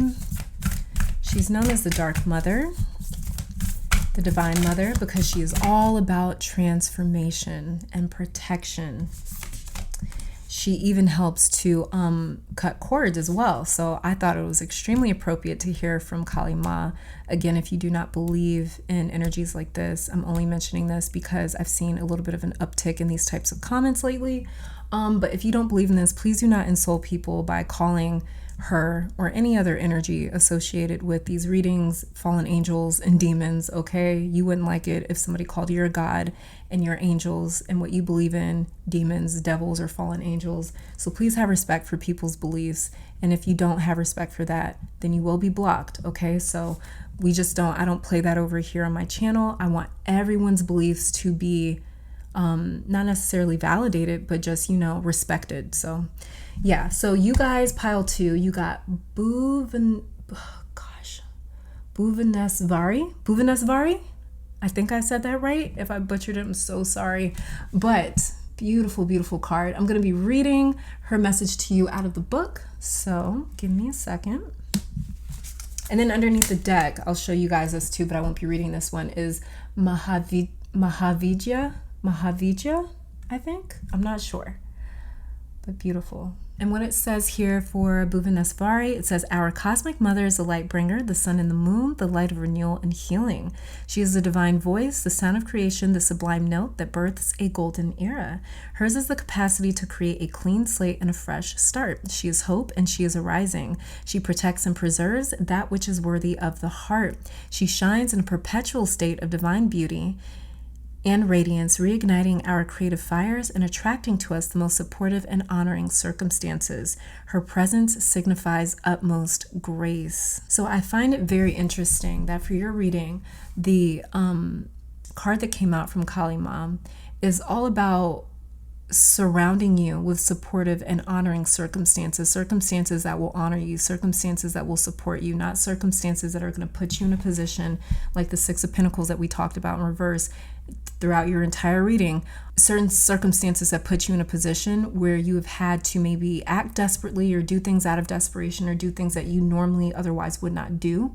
And I just found it very interesting that the card that we pulled for you, Kali Ma's message to you, she highlighted the fact that she wants to surround you with supportive and honoring circumstances. Her presence signifies for you utmost grace. And it sounds like for me with her message, she is referring a lot to your pride, like we were talking about with your King of Wands right here. It says right here that she is the light bringer. She's the sun and the moon. She's the light of renewal and healing. So this is about you feeling as though you're the sun and the moon, feeling proud of yourself, feeling good about yourself, feeling good about the decisions that you're making, feeling good about the things that you do or have done. And like I said, this is all about you letting go of that past, letting go of the shame, letting go of the things that you have had to do in order to survive, and not embracing those mistakes and not identifying with them in a way that tears down your pride, because you have like the heart of a lion almost. You remind me a lot of like Leo energy, just where it's like, it's all about pride for you, and you have a lot to be proud of. You've got a lot of potential within you to change your life, to transform everything around you, and to be able to tangibly, physically see your pride projected into your material world, projected into your physical world. And then I'm going to read this final paragraph for you guys here. Pile 2, it says, if there is a situation in your physical life that has ugliness and discord at its heart, the appearance of Bhuvaneswari signifies that it shall be healed and realigned through her grace. Believe in the beautiful possibilities of what you are yet to experience, rather than placing your faith in what you have experienced thus far. Yes, this is about, again, believing that miracles do and can happen. Like I said in the very beginning, it's like this card was arguing with you and was saying back to you, no, miracles can happen. This is what it says right here. And her Kali Ma's message to you specifically, Pile 2, is that she wants you to believe in the beautiful possibilities of what you are yet to experience, rather than placing your faith in what you have experienced thus far. And like I said, one of your journeys is to faith, and believing that these miracles can happen for you, that you can manifest. And it says her presence in a reading signifies harmony and beauty, awakening in your world in a very tangible way. Yeah, I was just talking about that. And it says, as the creatrix of the forms of all worlds, including the world of our bodies, she holds a special power to work on the physical level to bring healing to our bodies and material life circumstances. So pile number 2, this is all that I'm saying for you guys. Thank you so very much for tuning in. Let me take this time to thank your guides, my guides, our higher self, amazing spirit, for these messages, as well as Kali Ma for coming through in your spiritual team. Hopefully you all come back to visit sometime soon, but until next time, stay safe, healthy, blessed, and keep conquering the world. Bye, you guys. All right, pile number 3, welcome to your reading. So we are going to be starting off with some oracle cards right here to see what is being blocked in your life because of this particular cord that hasn't been cut yet. And then your tarot cards will be showing me what cords specifically that you need to cut in your life. Then we're going to be pulling some additional oracle cards on camera to see what you're going to end up manifesting after cutting these cords, or how your life is going to transform afterwards. Then we're going to get a message from your spiritual team. Then we're going to find out what rituals your spiritual team recommends to you personally to help you cut certain cords out of your life. then we're going to be closing out with a message from Kali Ma, the divine mother, the dark mother, known for her transformative abilities and her intense way of protecting her children. So let's just get started, because there's a lot of information coming at you guys in this reading. So, okay, pile 3. It's interesting because with your tarot cards, you were the most difficult pile to shuffle for, because your tarot cards would not come out, and your oracle cards are just, they're just like coming out so easily. Well, this one did anyways. Now it says here, let it out, let it flow. Open up the heart to feel. Okay. So you got let it out, let it flow. Open up the heart to feel. Okay. And then we have all these other cards that fell out. I'm going to keep shuffling. So I feel like this card here, let it out, let it flow, open up the heart to feel, could be indicating that the cord that you haven't cut yet may be blocking your heart chakra. This could definitely be blocking your heart chakra. You may have picked another pile. I want to be careful. I hate mentioning which piles you got that I'm thinking about, but you may have picked, I'm going to say it, you may have picked pile 1. If you did, that could be a little bit of confirmation here that there's definitely some other messages in here for you, because there was a little bit similar of a message. Well, pile 1's message started out similarly to this one. And then we have here, you are here for a purpose, learning and realizing what matters to you. That's interesting. I think, did that, I can't remember if pile 1 also had another oracle card like this, but yeah, I'm kind of picking that up. And then underneath the deck here we have, you are unlimited. What you can create is unlimited. Okay, so your creative abilities may be blocked right now, and that would definitely indicate a blocked heart chakra. When the heart chakra is blocked, it can definitely affect our creative abilities, as well as the sacral chakra. Sacral chakra controls a lot of our creative abilities as well. And so if the sacral chakra, the heart chakra is blocked, this can make it exceptionally difficult for us to be able to create, to come up with ideas, to feel inspired in life, because our creativity is spiked by our inspiration, what in life is inspiring us. And it can be as simple as grass inspiring us, or a dragonfly, or a cloud, or a relationship of ours, or our kids, or anything, you know? And so when that heart chakra is kind of blocked off, the heart chakra is very, very connected to Venus. Venus is the planet that helps provide an experience to this life. Without Venus, life would seem extremely two-dimensional. It would seem very black and white. Venus adds color. She adds taste and tone and vibrancy, which is why she rules the 5 senses. So when that heart chakra is blocked, what we're essentially doing is blocking off this life experience. We're blocking out the part of life that makes it feel exciting and vibrant and passionate and fun. We're blocking out experiences that inspire those sort of emotions in us. And so that's what I'm picking up from you guys' reading. That's one of the main things being blocked, is the heart chakra and your ability to enjoy life, because that heart chakra is really blocked up, or it's blocked off. And because your heart chakra is blocked off, it's also leading to you maybe dealing or suffering from feelings of nihilism, where it just sort of seems like you don't have a purpose here. And so that's why you have this reminder that you are here for a purpose, but you may feel blocked off from that purpose because of those issues with the heart chakra being blocked. And it says learning and realizing what matters to you.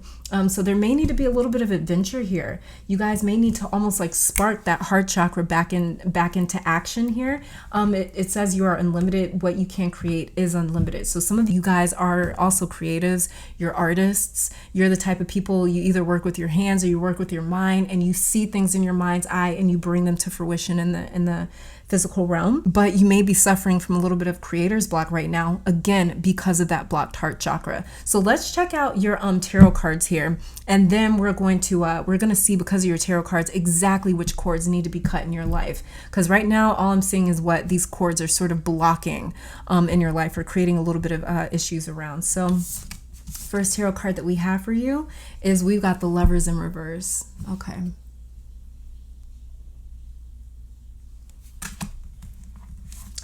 And then we also have the Three of Pentacles in reverse. All right.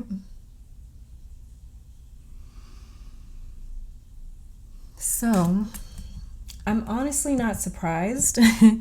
I'm not surprised that pretty much every pile today has touched on some sort of relationship that needs to be cut. A cord to that needs to be cut, because we are, as I'm filming this, we are having the final Mercury retrograde of the year in Libra season. Libra rules the 7th house, which is all about partnerships, committed relationships, the people that we choose to spend our lives and time with.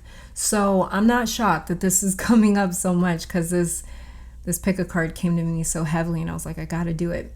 So with the Lovers in reverse right here and the Three of Pentacles in reverse right here, first off, pile 3, I'm hearing a very clear message about those of you in relationships that are interested in having a family or expanding your family to perform a cord cutting ceremony with your partner, because I'm seeing this diagonal connection for you, and that usually indicates that there's this generational pattern coming from your partner's side of the family, but it is being transferred to the child or whatever it is that you and your partner share together.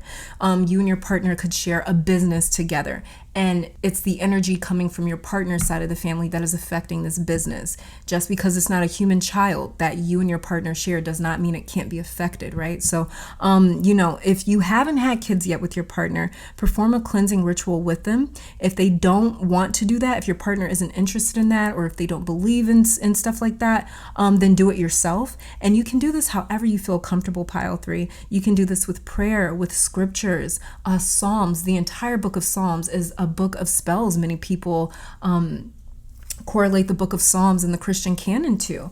And if you really do look at it and read into it with an objective eye, you can see where that idea comes from, that the book of Psalms is like a book of spells in a sense.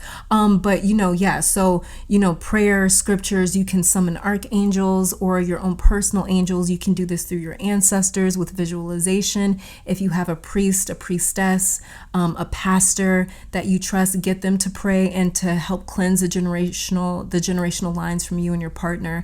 You can also use sound, herbs, oils, salts. I love to use new moons, full moons. It's entirely up to you and what you are comfortable with. But that is the first thing that I'm saying. And if you already have children with your partner, then perform a cleansing ritual or ceremony anyways, because I'm seeing something on your partner's side. And it's nothing serious or evil or anything like that, but it's just sort of something that's in need of energetic cleansing or detaching. I'm hearing also to do this specifically, or especially if your partner comes from a long line of history or divorce or broken homes or really, really toxic relationships, where there was a lot of fighting. This is something especially that needs to be done if your partner comes from a long line of that or a long history of that. There's also cords to cut from previous partners or relationships with this Three of Pentacles right here, pile 3. And oh, wait, hold on. Actually, this could be on your partner's side. Your partner may have a few exes or past relationship or past relationships, past sexual experiences that they are energetically still connected to. And this Three of Pentacles keeps saying to me, 3 is a crowd. It's there's this super duper loving, beautiful, happy home with just the two of you. And then there's this other energy or person that doesn't belong there. And they're not physically in you guys' life. It doesn't look like it. It doesn't look like there's any sort of third party, situation going on, no sort of cheating, no infidelity. I'm not seeing that. I'm seeing this person's energy trying to infiltrate or trying to knock on the door of this really happy home. This happy home that you and your partner share. And so this Three of Pentacles, like I said, it keeps saying to me, 3 is a crowd. This other person or energy does not belong there. They're not physically in you guys' life, but energetically there is a cord that's still there. And okay, yeah, if your partner was married, okay, your partner may have been married before and maybe they went through a separation or a divorce. And that breakup is still lingering. The emotional impact of that breakup is still lingering. And it is mostly lingering around because your partner is so in love with you and is so happy with you that they're petrified of going through that same thing, going through a breakup like that with you. That's the last thing that they want. They're so comfortable, so happy. They feel so safe and secure with you. The last thing they would ever want to go through with you is a similar breakup like that. And so it's like they've said, I cannot go through that again, or I'm going to do everything in my power to keep from going through that again. And this could be you that I'm describing, but for some reason, for someone here, or for like a few of you here, there's a super strong indication of this like diagonal cord that's saying it's your partner. And I feel like it's a diagonal cord because you're probably watching this reading and your partner probably isn't. And this is probably some sort of information that you either need to relay back to them or help sort of cleanse their energy with them. Because it's like, I feel like you're probably the one that's watching, but this message is related to your partner very, very strongly for someone here, or for a few of you guys here. Yeah, so like I said, it could be you as well, but you'll know if it's for you or your partner, depending on what you resonate with intuitively. But if there was a previous separation, divorce, or really bad breakup that your partner went through, that cord has to be cut, because it's not cut. And it's not cut because they're still in love with that person. It's not cut because they miss that person. It's not cut because they're still hurting behind that. There's still a level of fear that they had behind that experience, because that experience was so challenging and it was so tough for them. And they had to really fight like hell to get through it. And to get through it okay, to come out on the other end of it being stronger and being, having more mental fortitude. They had to really fight like hell to get through that. And it's just not something, they like refuse to go back to that place. So for them, the cord is still connected in that way. It's not like they're in love with this ex. There is no funny business like that going on here. I see very clearly a happy, good, secure, fated, destined, comfortable home. With this Three of Pentacles here in reverse, there is indication that your partner or whoever has this toxic past, or maybe a toxic past relationship. Whoever this is may have been betrayed very badly by an ex. There could have been some intense cheating.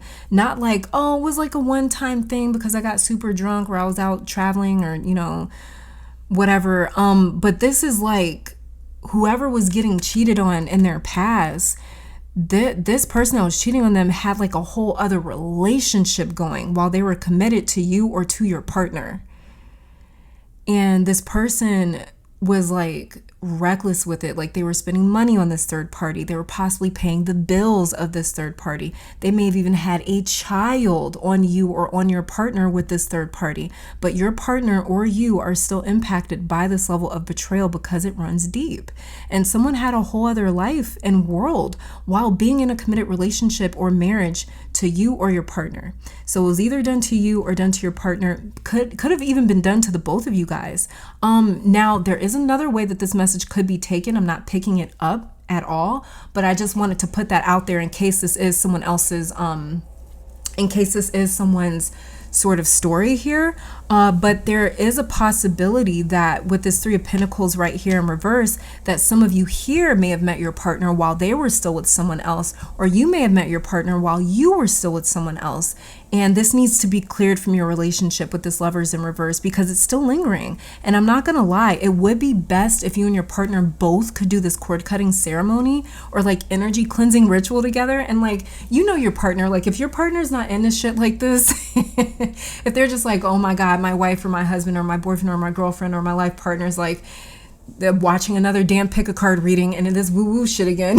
Like if that's them and your partner, if that's them, then try to find like a fun, sexy way to do this like energetic cleansing. Like maybe run a bath and like do a spiritual bath together, light candles, pour some herbs and some flowers into the bath. Make it very sensual, very, very intimate, because this is about the cleansing ritual that I'm seeing for you guys. I'm seeing this very, very, very, very clearly. It's crazy how clear I'm seeing this for you.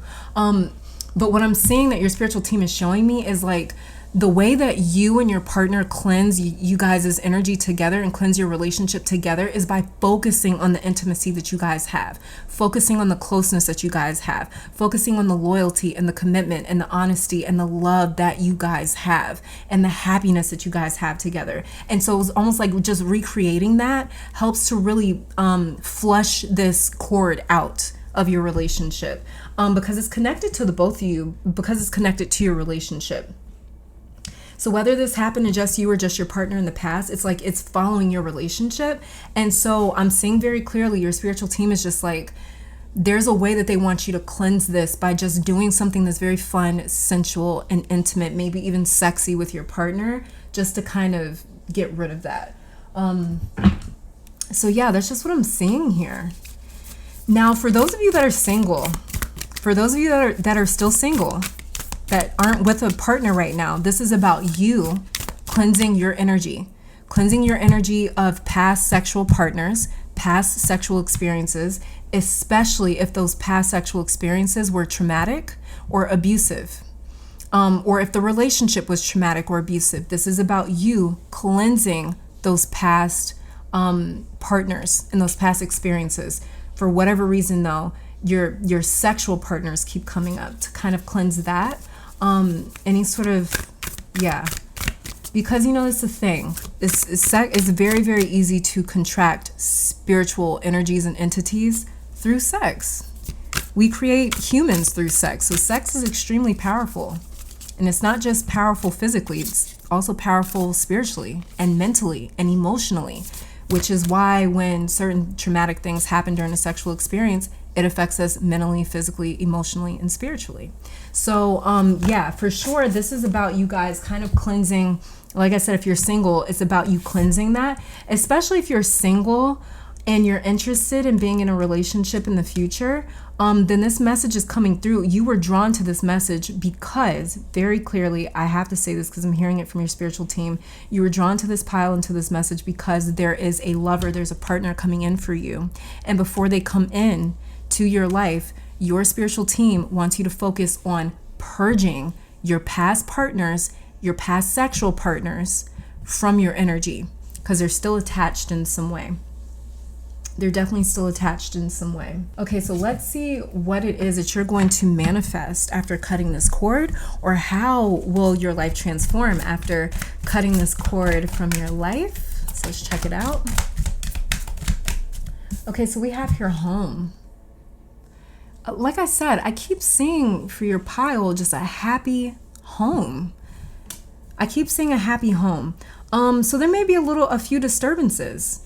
You guys may be dealing with, for those of you in a relationship, you may be dealing with some disturbances from like other people. It could be like in-laws, it could be friends, it could be even exes, especially if you share children with your ex, or if your partner shares children with their ex and they're co-parenting, then the disturbances, they're coming from outside the home. Like I said, I'm seeing between you guys, I'm seeing so much peace and happiness. This is everything that's outside of it. And so what I'm seeing is that what's going to transform is these disturbances that keep knocking on that door. Because I told you guys in the beginning of your reading that I see this like three makes a crowd. You two are very happy together. It's this beautiful home. And then there's like this disturbance is just knocking on the door, trying to get in. And so I'm seeing the disturbances stop once you cut this cord, once you kind of cleanse. It's not even necessarily like a cord that needs to be cut. It's more so of like a cleansing. And so I'm seeing your home transform, where you guys are not dealing with a lot of disturbances. And then we have here duality. And duality here, because we also have this Lover's card here, and that's another thing that the Lover's card speaks to, is duality. We actually just talked about this on Patreon, about how the Lovers is all about representing two completely opposing sides of a continuum or of a spectrum. And so duality here is talking about your relationship. What's going to transform is your relationship.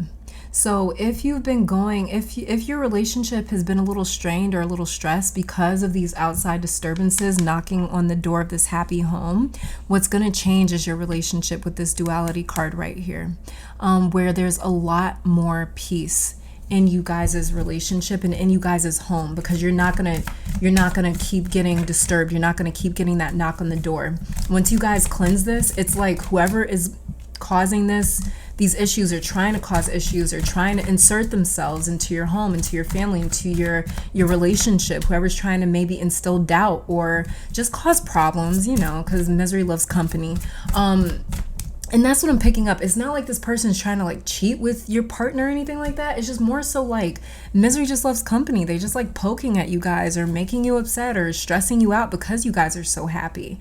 And so what I'm actually seeing here is with this duality card is it's your relationship. Your relationship getting a lot tougher, a lot stronger, to the sense where it's like, either it stops getting affected by this person, and so they just stop bothering you guys because they realize like, this is a waste of my time. You guys aren't even being like affected by me anymore. Or this person, they find something better to do. They just simply find something better to do. Yeah, we've got new beginnings here. So you guys may also be moving homes. You and your partner may be moving homes. You may be moving to a different location, a different state, a bigger home. Yeah, you guys may be moving. And with duality here, it's going to be a completely different home, a completely different space. So like, let's just say that you and your partner were like maybe living in like an apartment or something now. Duality here, new beginnings in home, is telling me that like, you guys, what you're manifesting after cutting this cord is like a completely opposite of the home that you're living in now. So like I said, like if it was like an apartment or something that you were living in, then you're going to be moving from like an apartment with your partner to like this big ass house or something crazy, or like maybe like a condo, or maybe like a penthouse or something, just something wild. Or maybe you're moving to the city or moving into nature. You know, it'll be something completely opposite of where you're coming from. So like if you're already living in the city, then you guys might be like, we've always wanted to like live out in nature. We've always wanted to, you know, live in this place or live in that place or live in a more like sort of suburban type community. That's what's going to be happening. That's another thing that you guys are manifesting, sort of like new beginnings in this new space or this new home. I'm getting ringing in my right ear. So if you guys are actually looking for a new home, if you've been touring, looking around at new spaces, you may get a ringing in your right ear when you walk into the right home, or when you see the home that is meant for you and your partner. That's going to be an indication from your spiritual team that like, this is the place, you know? Okay, so let's see. Let's get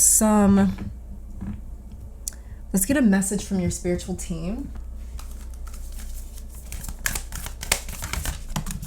Okay, first message from your spiritual team. Oh my God, the cutest little kid. It says here, Kaleno, the little star divine, my inner child is whole and complete. Oh, that's beautiful. Okay, so another message from your spiritual team is to work on any sort of childhood wounds. Wait, were you the pile? You were the pile where I was talking about the diagonal connection. Cleanse the energy for your future children. Yes. Okay, my inner child is whole and complete. Actually then, okay, what's coming through with this right here, this message from your spiritual team, is some of you have already done this cleansing ritual with your partner. You may have just done it by yourself. But this is just coming through then. This message is coming through as confirmation that your children that are going to be born after these cleansing ceremonies or rituals will be children that are born with new sort of like karmic energy. It won't be old karmic energy. It won't be any sort of karma that is carried over from you guys or from the past into them and into their energetic journey. It'll be cleansed for them. The energy is cleansed for your children, for your future. And whether this is like physical children, or like it could be a business that you guys own together.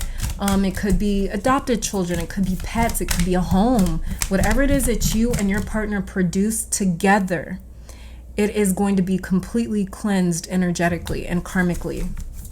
There will be no karmic ties to the past or to any sort of baggage. Okay. And then we also have here the Cosmic Enchantress Wishcraft. I attract a steady flow of abundance. So there's another message coming through about, because I kept picking up you and your partner, then there is another message coming through as well, that you or your partner, and this may be why you guys are moving into a bigger home or a completely different type of home, because there's abundance coming in for your partner, or there's abundance coming in for you, or there's abundance coming in for the both of you guys. More than likely, this has to either do with your partner or the both of you, not just you though. I'm not picking up too much, but this is because of this energetic cleansing. So a lot of you guys in pile 3, more so than your messages coming from your spiritual team, is more about confirmation that if you have done some sort of spiritual cleansing, anything like that, it has worked This is confirmation that abundance is starting to come in. New beginnings are coming in. A new home is coming in. Even purpose is coming in. But energy is definitely starting to flow. Cleansed energy is starting to flow. Then we have here underneath the deck, the triple star grid align. I connect and align with my higher consciousness. Yeah, that's what's happened. Is either you or you and your partner have both aligned with higher consciousness. Both of you guys have. One or the both of you here have been praying and cleansing and working on really, really releasing old energy. And this is beautiful because you guys have like reached a higher state of consciousness. Both you and your partner have like enlightened. And for some of you, I'm picking up that your partner isn't necessarily like super spiritual, but there is something about them that's changed a lot. And it may have changed before you met them, or you may have been around to see that change, and you can probably confirm that change. But if you weren't there to see it, something about their past really changed them. And more than likely, it was like that past breakup or that past betrayal from somebody that they were in love with or really did love. And it changed them. It changed them. It definitely changed them for the better. Now let's see what rituals your spiritual team recommends in terms of cutting cords. Now you do not have to practice these rituals, okay? If you're not comfortable, don't do it. Definitely, if you're not comfortable, do not practice any sort of rituals, anything like that. But if you are, then this is a ritual here that your spiritual team is recommending to facilitate the cutting of this cord, this spiritual cord, this energetic cord. And so we have here water, and it says, purpose. Hold this card when the need for purification arises. Like I was saying, this is more about cleansing, not necessarily cutting cords. And that's the first sentence in this card here is hold this card when the need for purification arises. Cradle this card when the past is ready to be washed away. Yeah, this is past relationships and past like sexual experiences and things like that. It says honor this card as you honor yourself, fresh, clean, and whole. History and lore. The concept for baths for the purpose of purifying the body and soul date back as far as the 7th century, referred to as hammams. Hammams? I don't know. These Turkish baths also hosted major life events, such as births and weddings, incorporating ritual baths into these gatherings. And it says tools here, Epsom salt or Himalayan crystal salt, essential oils, lavender, eucalyptus, or even orange are excellent choices, candles or incense, and soft music. The ritual instructions. Wait, are they talking about... You guys, it literally just hit me. I told you, it literally just hit me. I had to throw the card down. I told you guys that I saw very clearly you and your partner taking a spiritual bath together. And we pulled the ritual for water here, and they're talking about spiritual baths. And I just realized it. I don't know. Sometimes I say so much in these readings, I forget what I say. Okay, so yeah. I'm a little freaked out. Anyways, ritual instructions here. It says select a time in which you will not be disturbed for at least an hour. Dim the lights, light your candles and incense, and draw a bath. This is crazy. It says hit play on your favorite soothing music. Scoop 2 handfuls of salt into your bathtub. Add a few drops of your essential oils and carefully, mindfully slip in.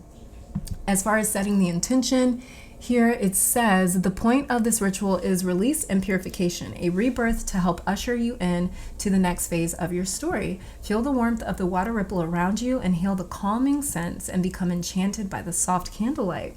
Feel the weight that you have been holding slip from your body as the water takes it, transmuting it. Allow the gentle bath water to cleanse you of what no longer serves you. When the water has run cold or you begin to prune, open the drain and watch the contents of the bath slowly recede, and with them, whatever you need to release. As you rise, see yourself as Aphrodite emerging from sea foam and affirm, I am pure, I am balanced, I am everything I need, I am serenity.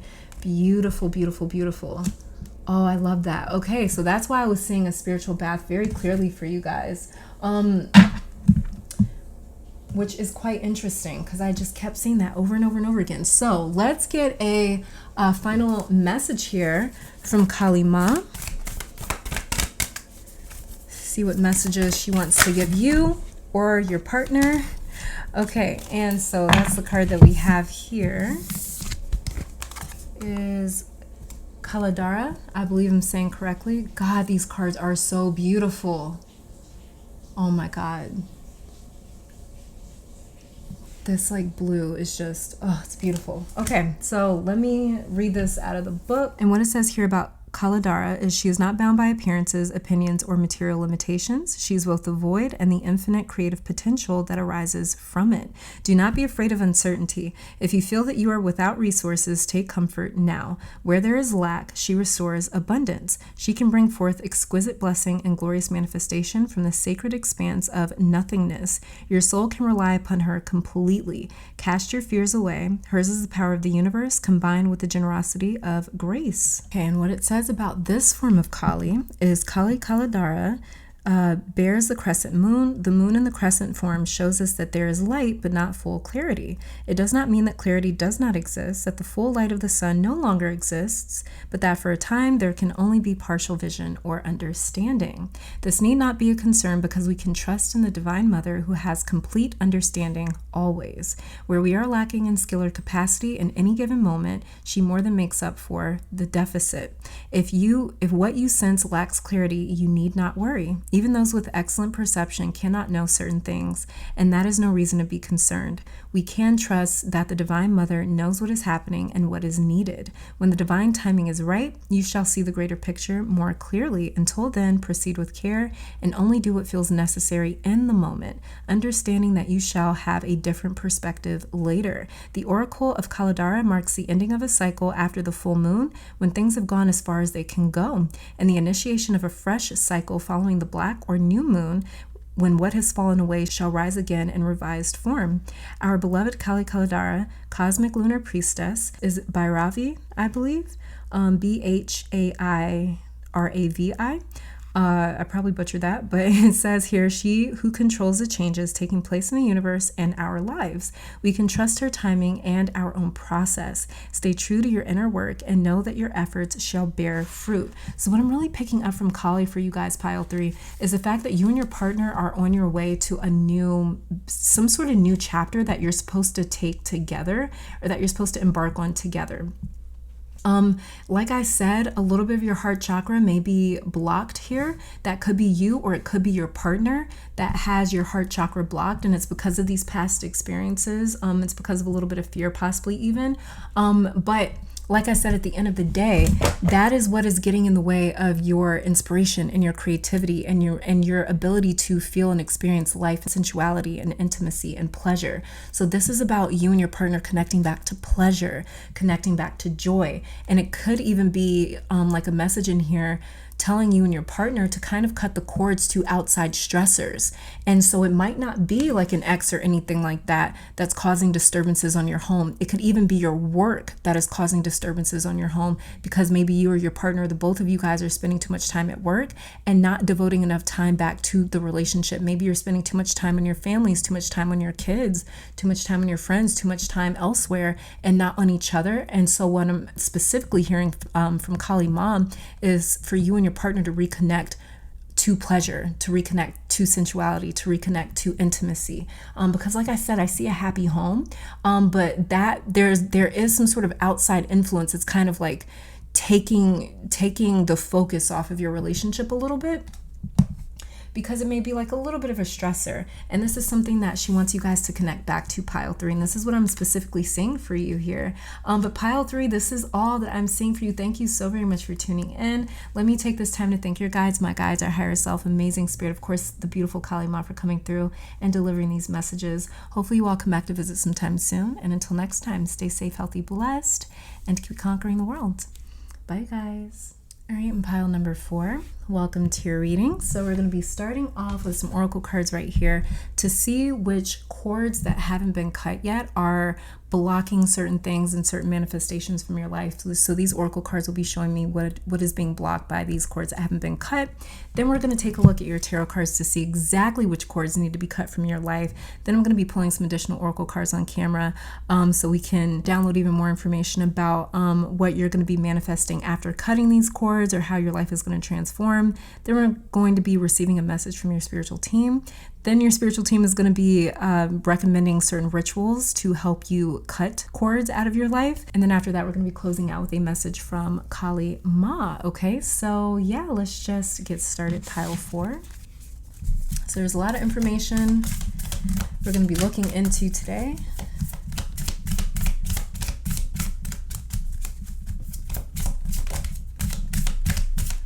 So the first card that we have for you is life is an expression of you. Life is more than existing. That's interesting. So you may have gotten in a rut. So this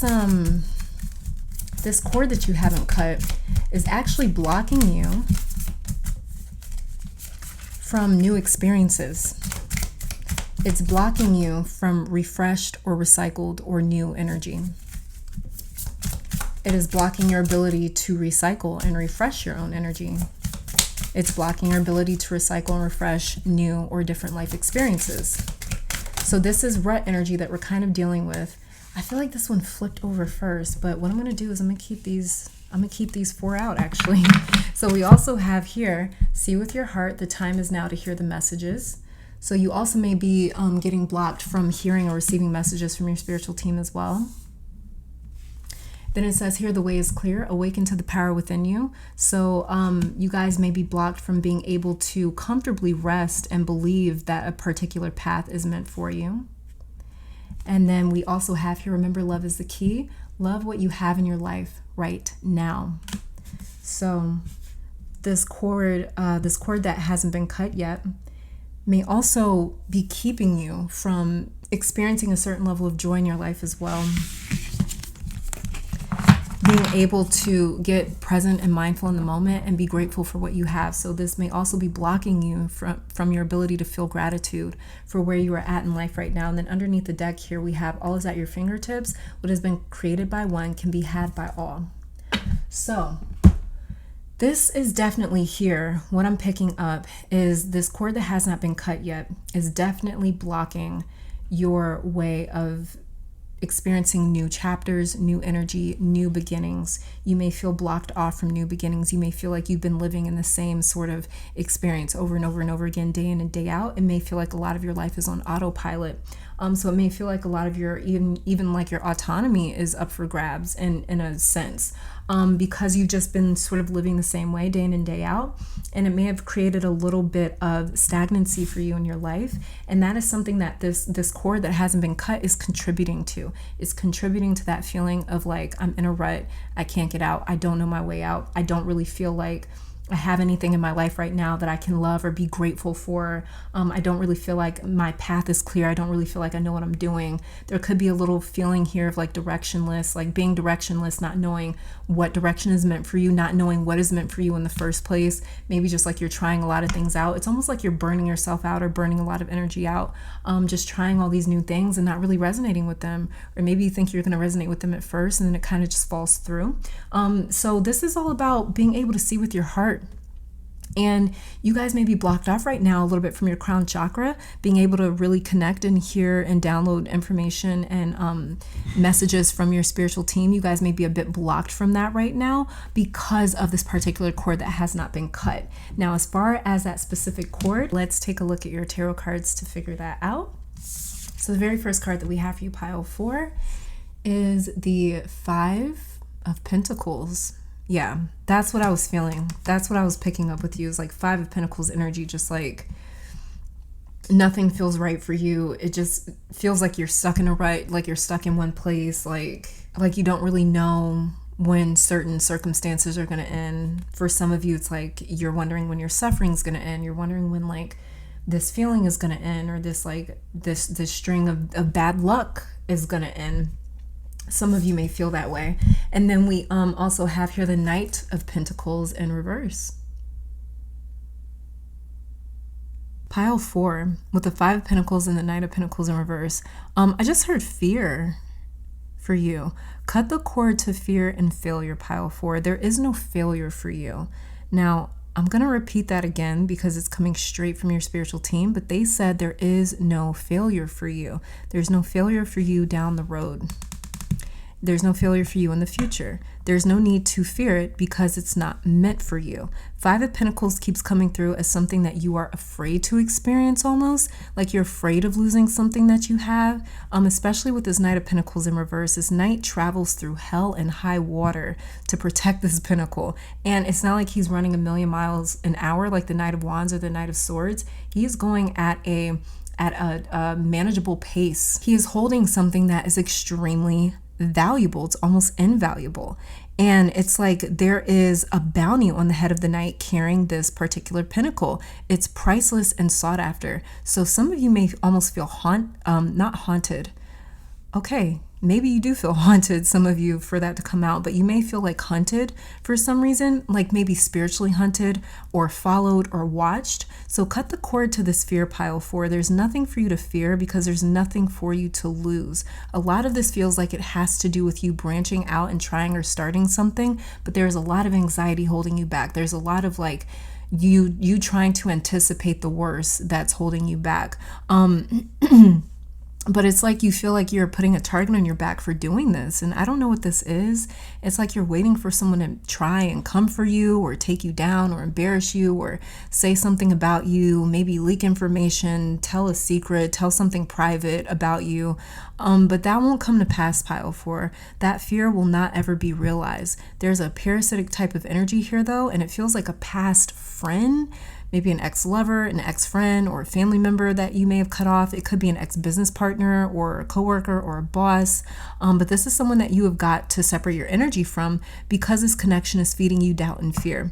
And this connection makes everything look and seem very grim and cloudy and stormy. And you don't want them to come for you or to come for what you have and what you have built. But holding on to this fear keeps feeding this connection and halting you or stunting your growth. And you've got a priceless gem to deliver with this Knight of Pentacles right here in reverse. This could be a project or a business, but whatever it is, it could be a talent of yours. Whatever it is, it's a purpose of yours that needs to be delivered to the world or to an audience. And the fear of someone coming after you because of it keeps this purpose from like being completed. And another fear that I'm picking up is not being able to go back to someone or something or some place. You don't want to be turned away or denied. Like with this 5 of Pentacles right here, how they're holding their hands out. And it's like you don't want to be turned away or denied. It's like you don't want to burn a bridge, but you're being directed to walk your own path. And that path is leading you away from something or someone. And that does not mean that you can never go back, pile 4.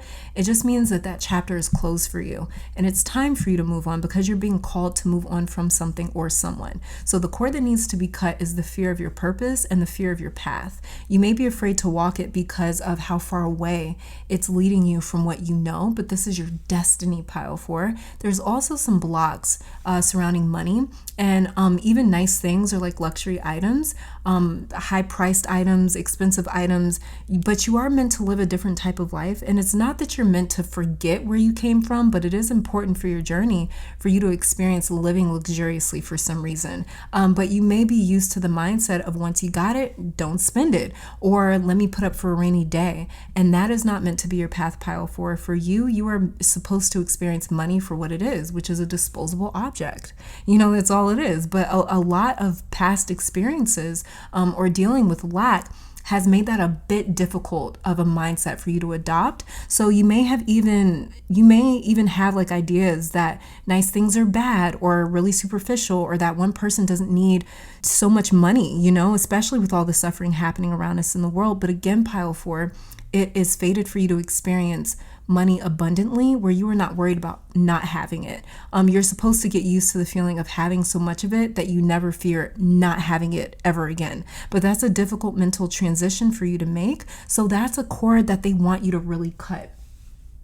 That's definitely a cord that they want you to cut. Let's check out what you're going to be manifesting after you cut this cord. But there's definitely some cords here to money, to finances. And it's like these negative ideas surrounding money and finances, or that maybe like making money, it comes difficult. So let's see, we've got healing energy here. So I feel like this is financial healing. So this could be healing that happens around your finances. Once you cut these cords, this is going to heal you, not just physically and mentally, but also financially. I'm picking up. Then we also have here grounding. So this is also going to ground you.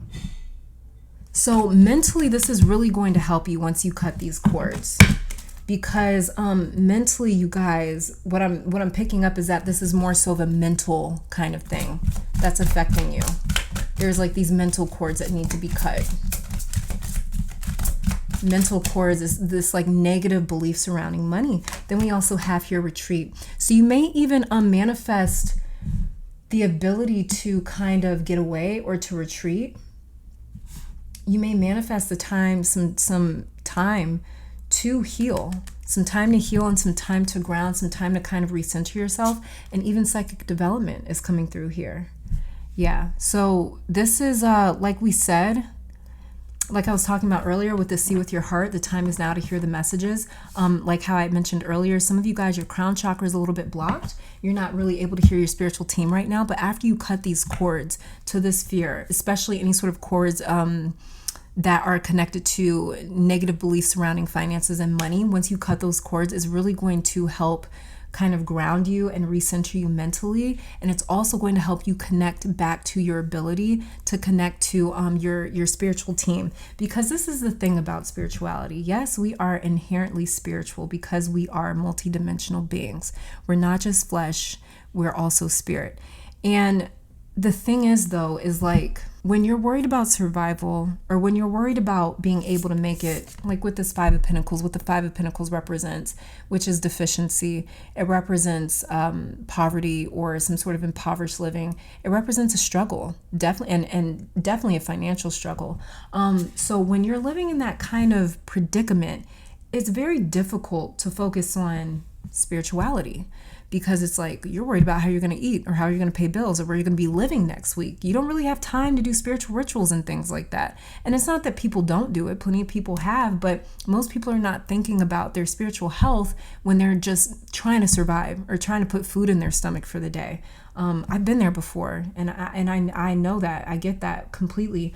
So the thing that I'm picking up here is these sort of like blocks that you have surrounding money.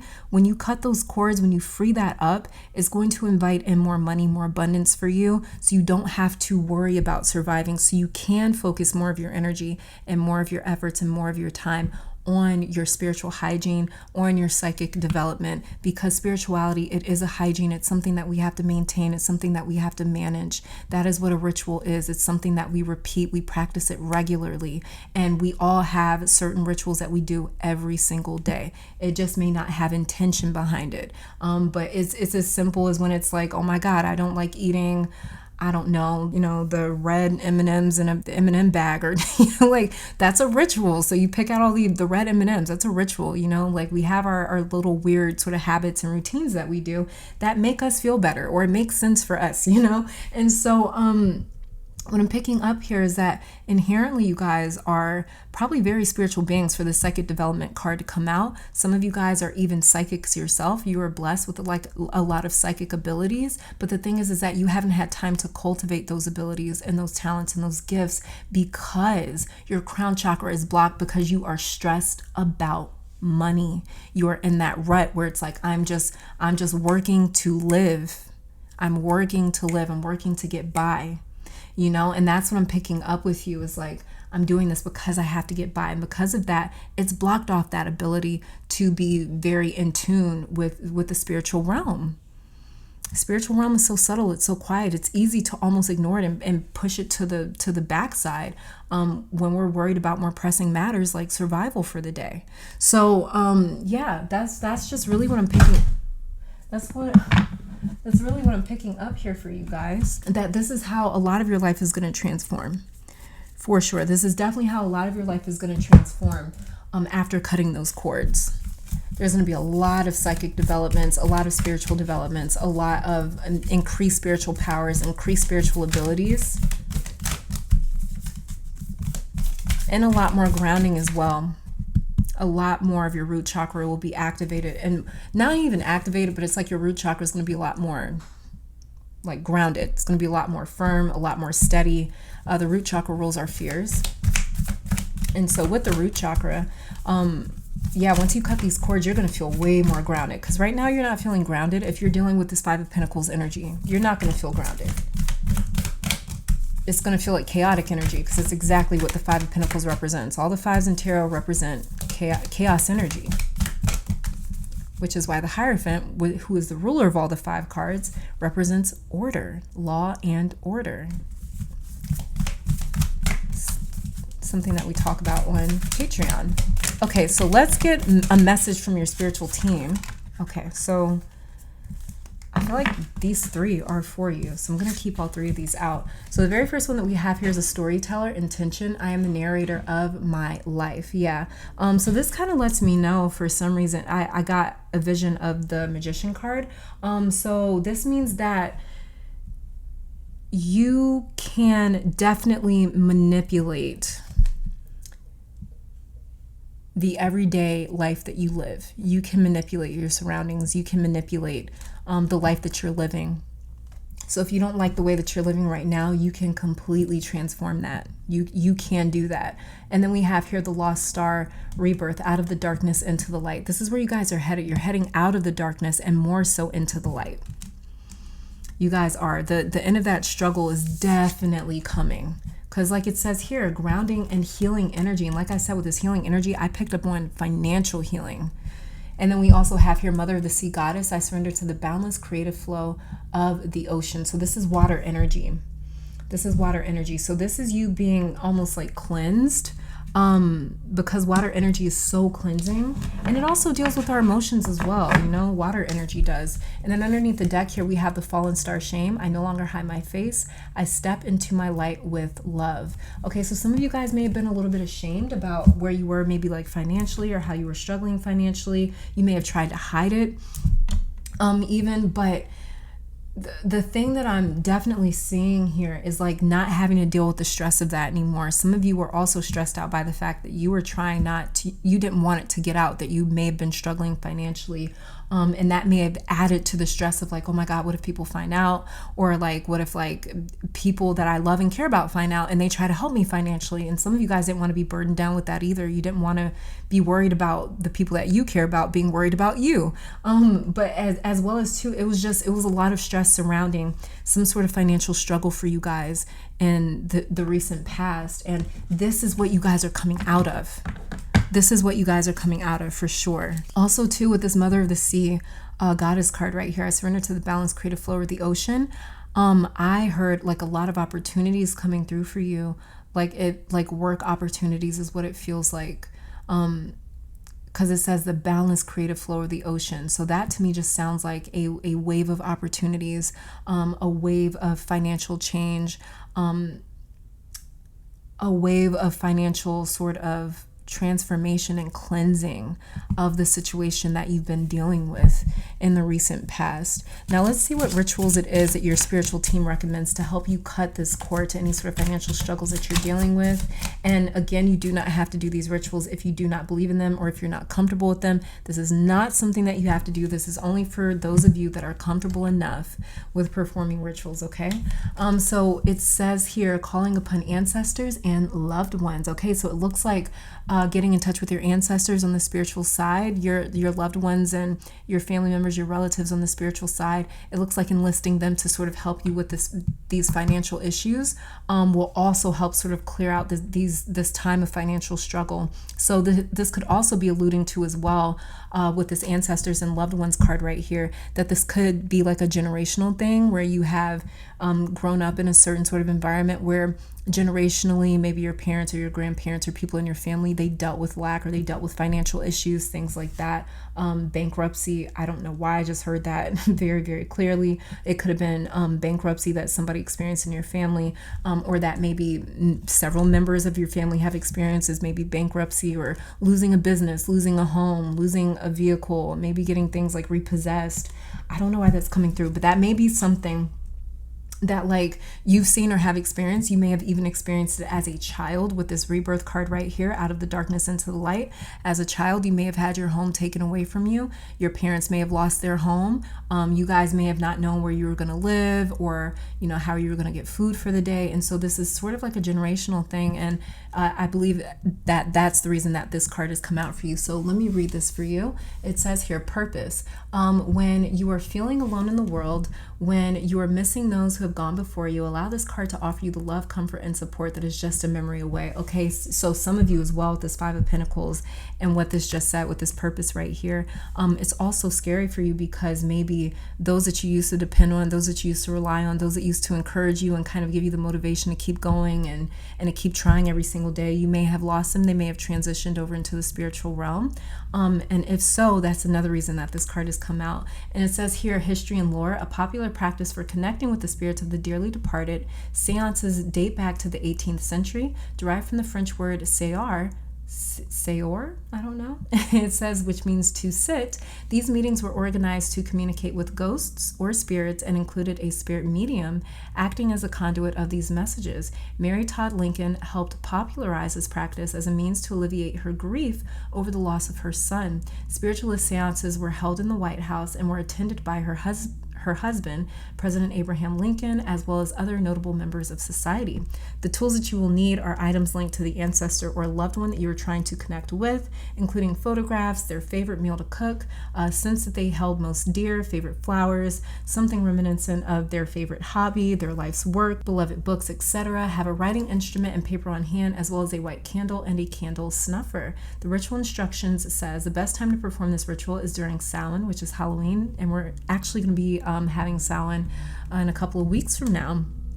And it says this is when the veil is separating the physical world and the realms beyond is at its thinnest. Surround yourself with the items that you have gathered and light your candle. Allow yourself to relax into this space and fill your mind with your favorite memories or histories of the departed that you wish to contact. And it says for setting the intention here, set an intention for only positive connections and communications. See yourself surrounded by the glow of the white candle and know that you are protected. Welcome the spirit that you wish to contact into your space and make it clear this connection is forged through perfect love and perfect trust. With a writing instrument and paper at the ready, ask whatever questions or messages you feel stirring in your heart. Clear your mind and write down whatever it is that comes through to you in response. Whether it be images, words, or feelings, this practice is also commonly referred to as automatic writing. Continue on in this manner until you feel the connection waning. Thank the spirits for whatever messages you have received and close the session with love and gratitude. Snuff out the candle, watch the smoke evaporate into the air, and with it, the last of your communications. What your spiritual team recommends with this ritual is to call in or summon the help of your ancestors and your loved ones in the spiritual realm. And basically, like I said, only do this if you're comfortable enough to do that. If you're not comfortable, then please do not contact any sort of spirits, because if you're uncomfortable or you're afraid of something like this, then you may end up conjuring up an experience that scares you, or makes you afraid, or it could be like a bad or a negative experience. So, make sure if you're going to do anything like this, that there's no fear involved in the mix. But it looks as though they want you to enlist your ancestors' help in cutting the cords, the generational cords to financial struggles for sure. Especially with this rebirth card right here and the storyteller. This is saying to me that this may be a story that keeps getting told throughout the generations. So for some of you, if you have seen generational lack, financial lack throughout your family, throughout your life as a child, and it's something that you've been dealing with up until this day into your adulthood, this is definitely related to some sort of a generational pattern that needs to be cut. So your spiritual team is definitely recommending that you call upon your ancestors, you enlist the help of your loved ones on the spiritual side to help in that financial struggle in your own family line and generational patterns here, okay? So for the final card here, we're going to be receiving a message from the great Kali Ma. She's known as the Dark Mother. She's a Hindu goddess, a Hindu energy, and she is all about transformation, divine protection, and she also helps to cut cords. Now, if you do not believe in consulting other energies, other deities, anything like that, then this is where your reading ends. Thank you so much for tuning in. And I'm only going to mention this because I've seen a few more of these comments. I've seen a few more of these comments lately. But please respect everybody's beliefs, okay? If you do not, I'm getting called to pull another one for you. If you do not believe in, Kali Ma or working with energies or deities, please don't run to the comments calling Kali Ma a fallen angel, okay? On my channel, we tolerate everybody's beliefs. The only beliefs that I do not tolerate and that I do not want us to tolerate are beliefs that involve harming another living being. Other than that, believe in what you want to believe in. But please stop calling people's beliefs because you don't understand them fallen angels. Stop calling, you wouldn't like it if somebody called your God or your angels demons and devils. So please stop doing that. Please respect everybody's beliefs, because I really don't like that. And if that is something that you are doing in my comment section, you're forever blocked from this channel, because I don't respect that. And it's a very intimate thing to connect to another energy. And so, that could just discourage and deter a lot of people, or really discourage them from connecting to energies that they resonate with. So that's not going to be tolerated here. Okay, let's get one final card here, because I'm just being pulled to pull another card for you from her for some reason.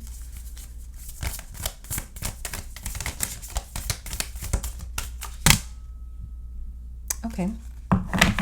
So we also have here Mahakali. Oh my God.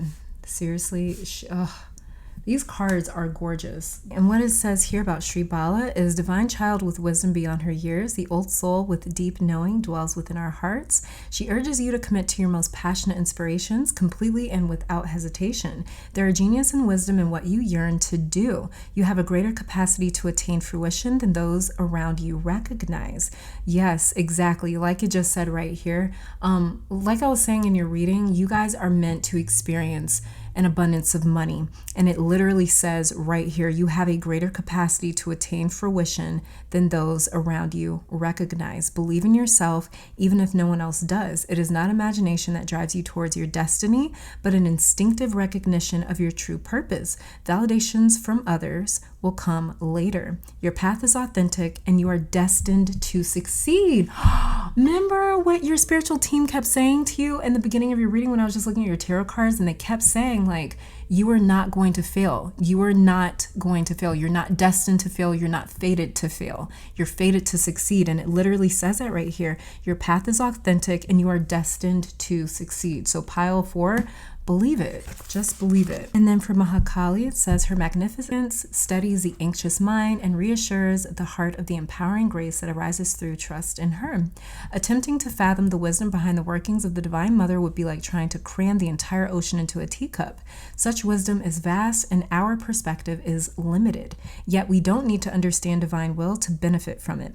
Better to allow her creativity, resourcefulness, and unlimited vision to take effect in our lives, bringing us every grace necessary for our blessed fulfillment. And then I'm being told to read this paragraph for you here. It says, first of the 10 wisdom goddesses, or Mahavidyas, is the 10-armed Mahakali. She is laden with her sacred weapons. Many arms and weapons symbolize the capacity of the Divine Mother to work beyond human limitations. The contrast is not intended to diminish the dignity of our humanity. Humans have a tremendous capacity for heroism, kindness, love, grace, and generosity.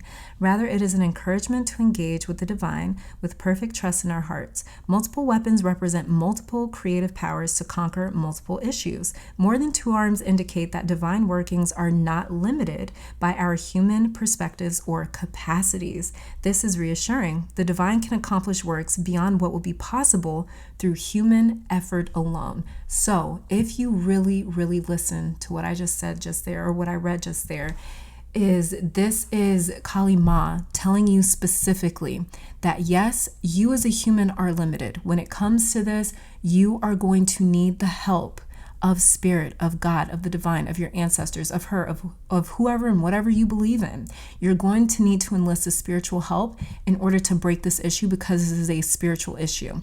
This financial struggle that you may have dealt with on and off in your life is a spiritual issue. So you're going to need to enlist the help of spiritual energies to help break this issue, to help break this sort of karma here. Okay, and this final paragraph she's telling me to read for you. It says, be here now and attend to what you can attend to now, leaving all else until the right moment is upon you. Your heart shall instinctively know that moment without needing to be told. All that is happening now is growing you towards that moment. All that has happened before has grown you into capacity for this moment. This is as it is. In Mahakali's beautiful wisdom dance, as she wields the weapons needed to provide the right conditions, the right endings, the right beginnings within which the soul can flourish. Trust what is happening now will give way to a new expression when the time is right. This will be when your readiness matches the requirements for success, and when those who can benefit from your increasing soul awakening have awoken sufficiently also, attending to your work with determination and hope in your heart. Trust that the divine is taking care of everything else. And I'm also going to hold up this prayer here for you guys, so you can take a screenshot of it in case you guys want to use it as an invocation. And then the other part of it is here.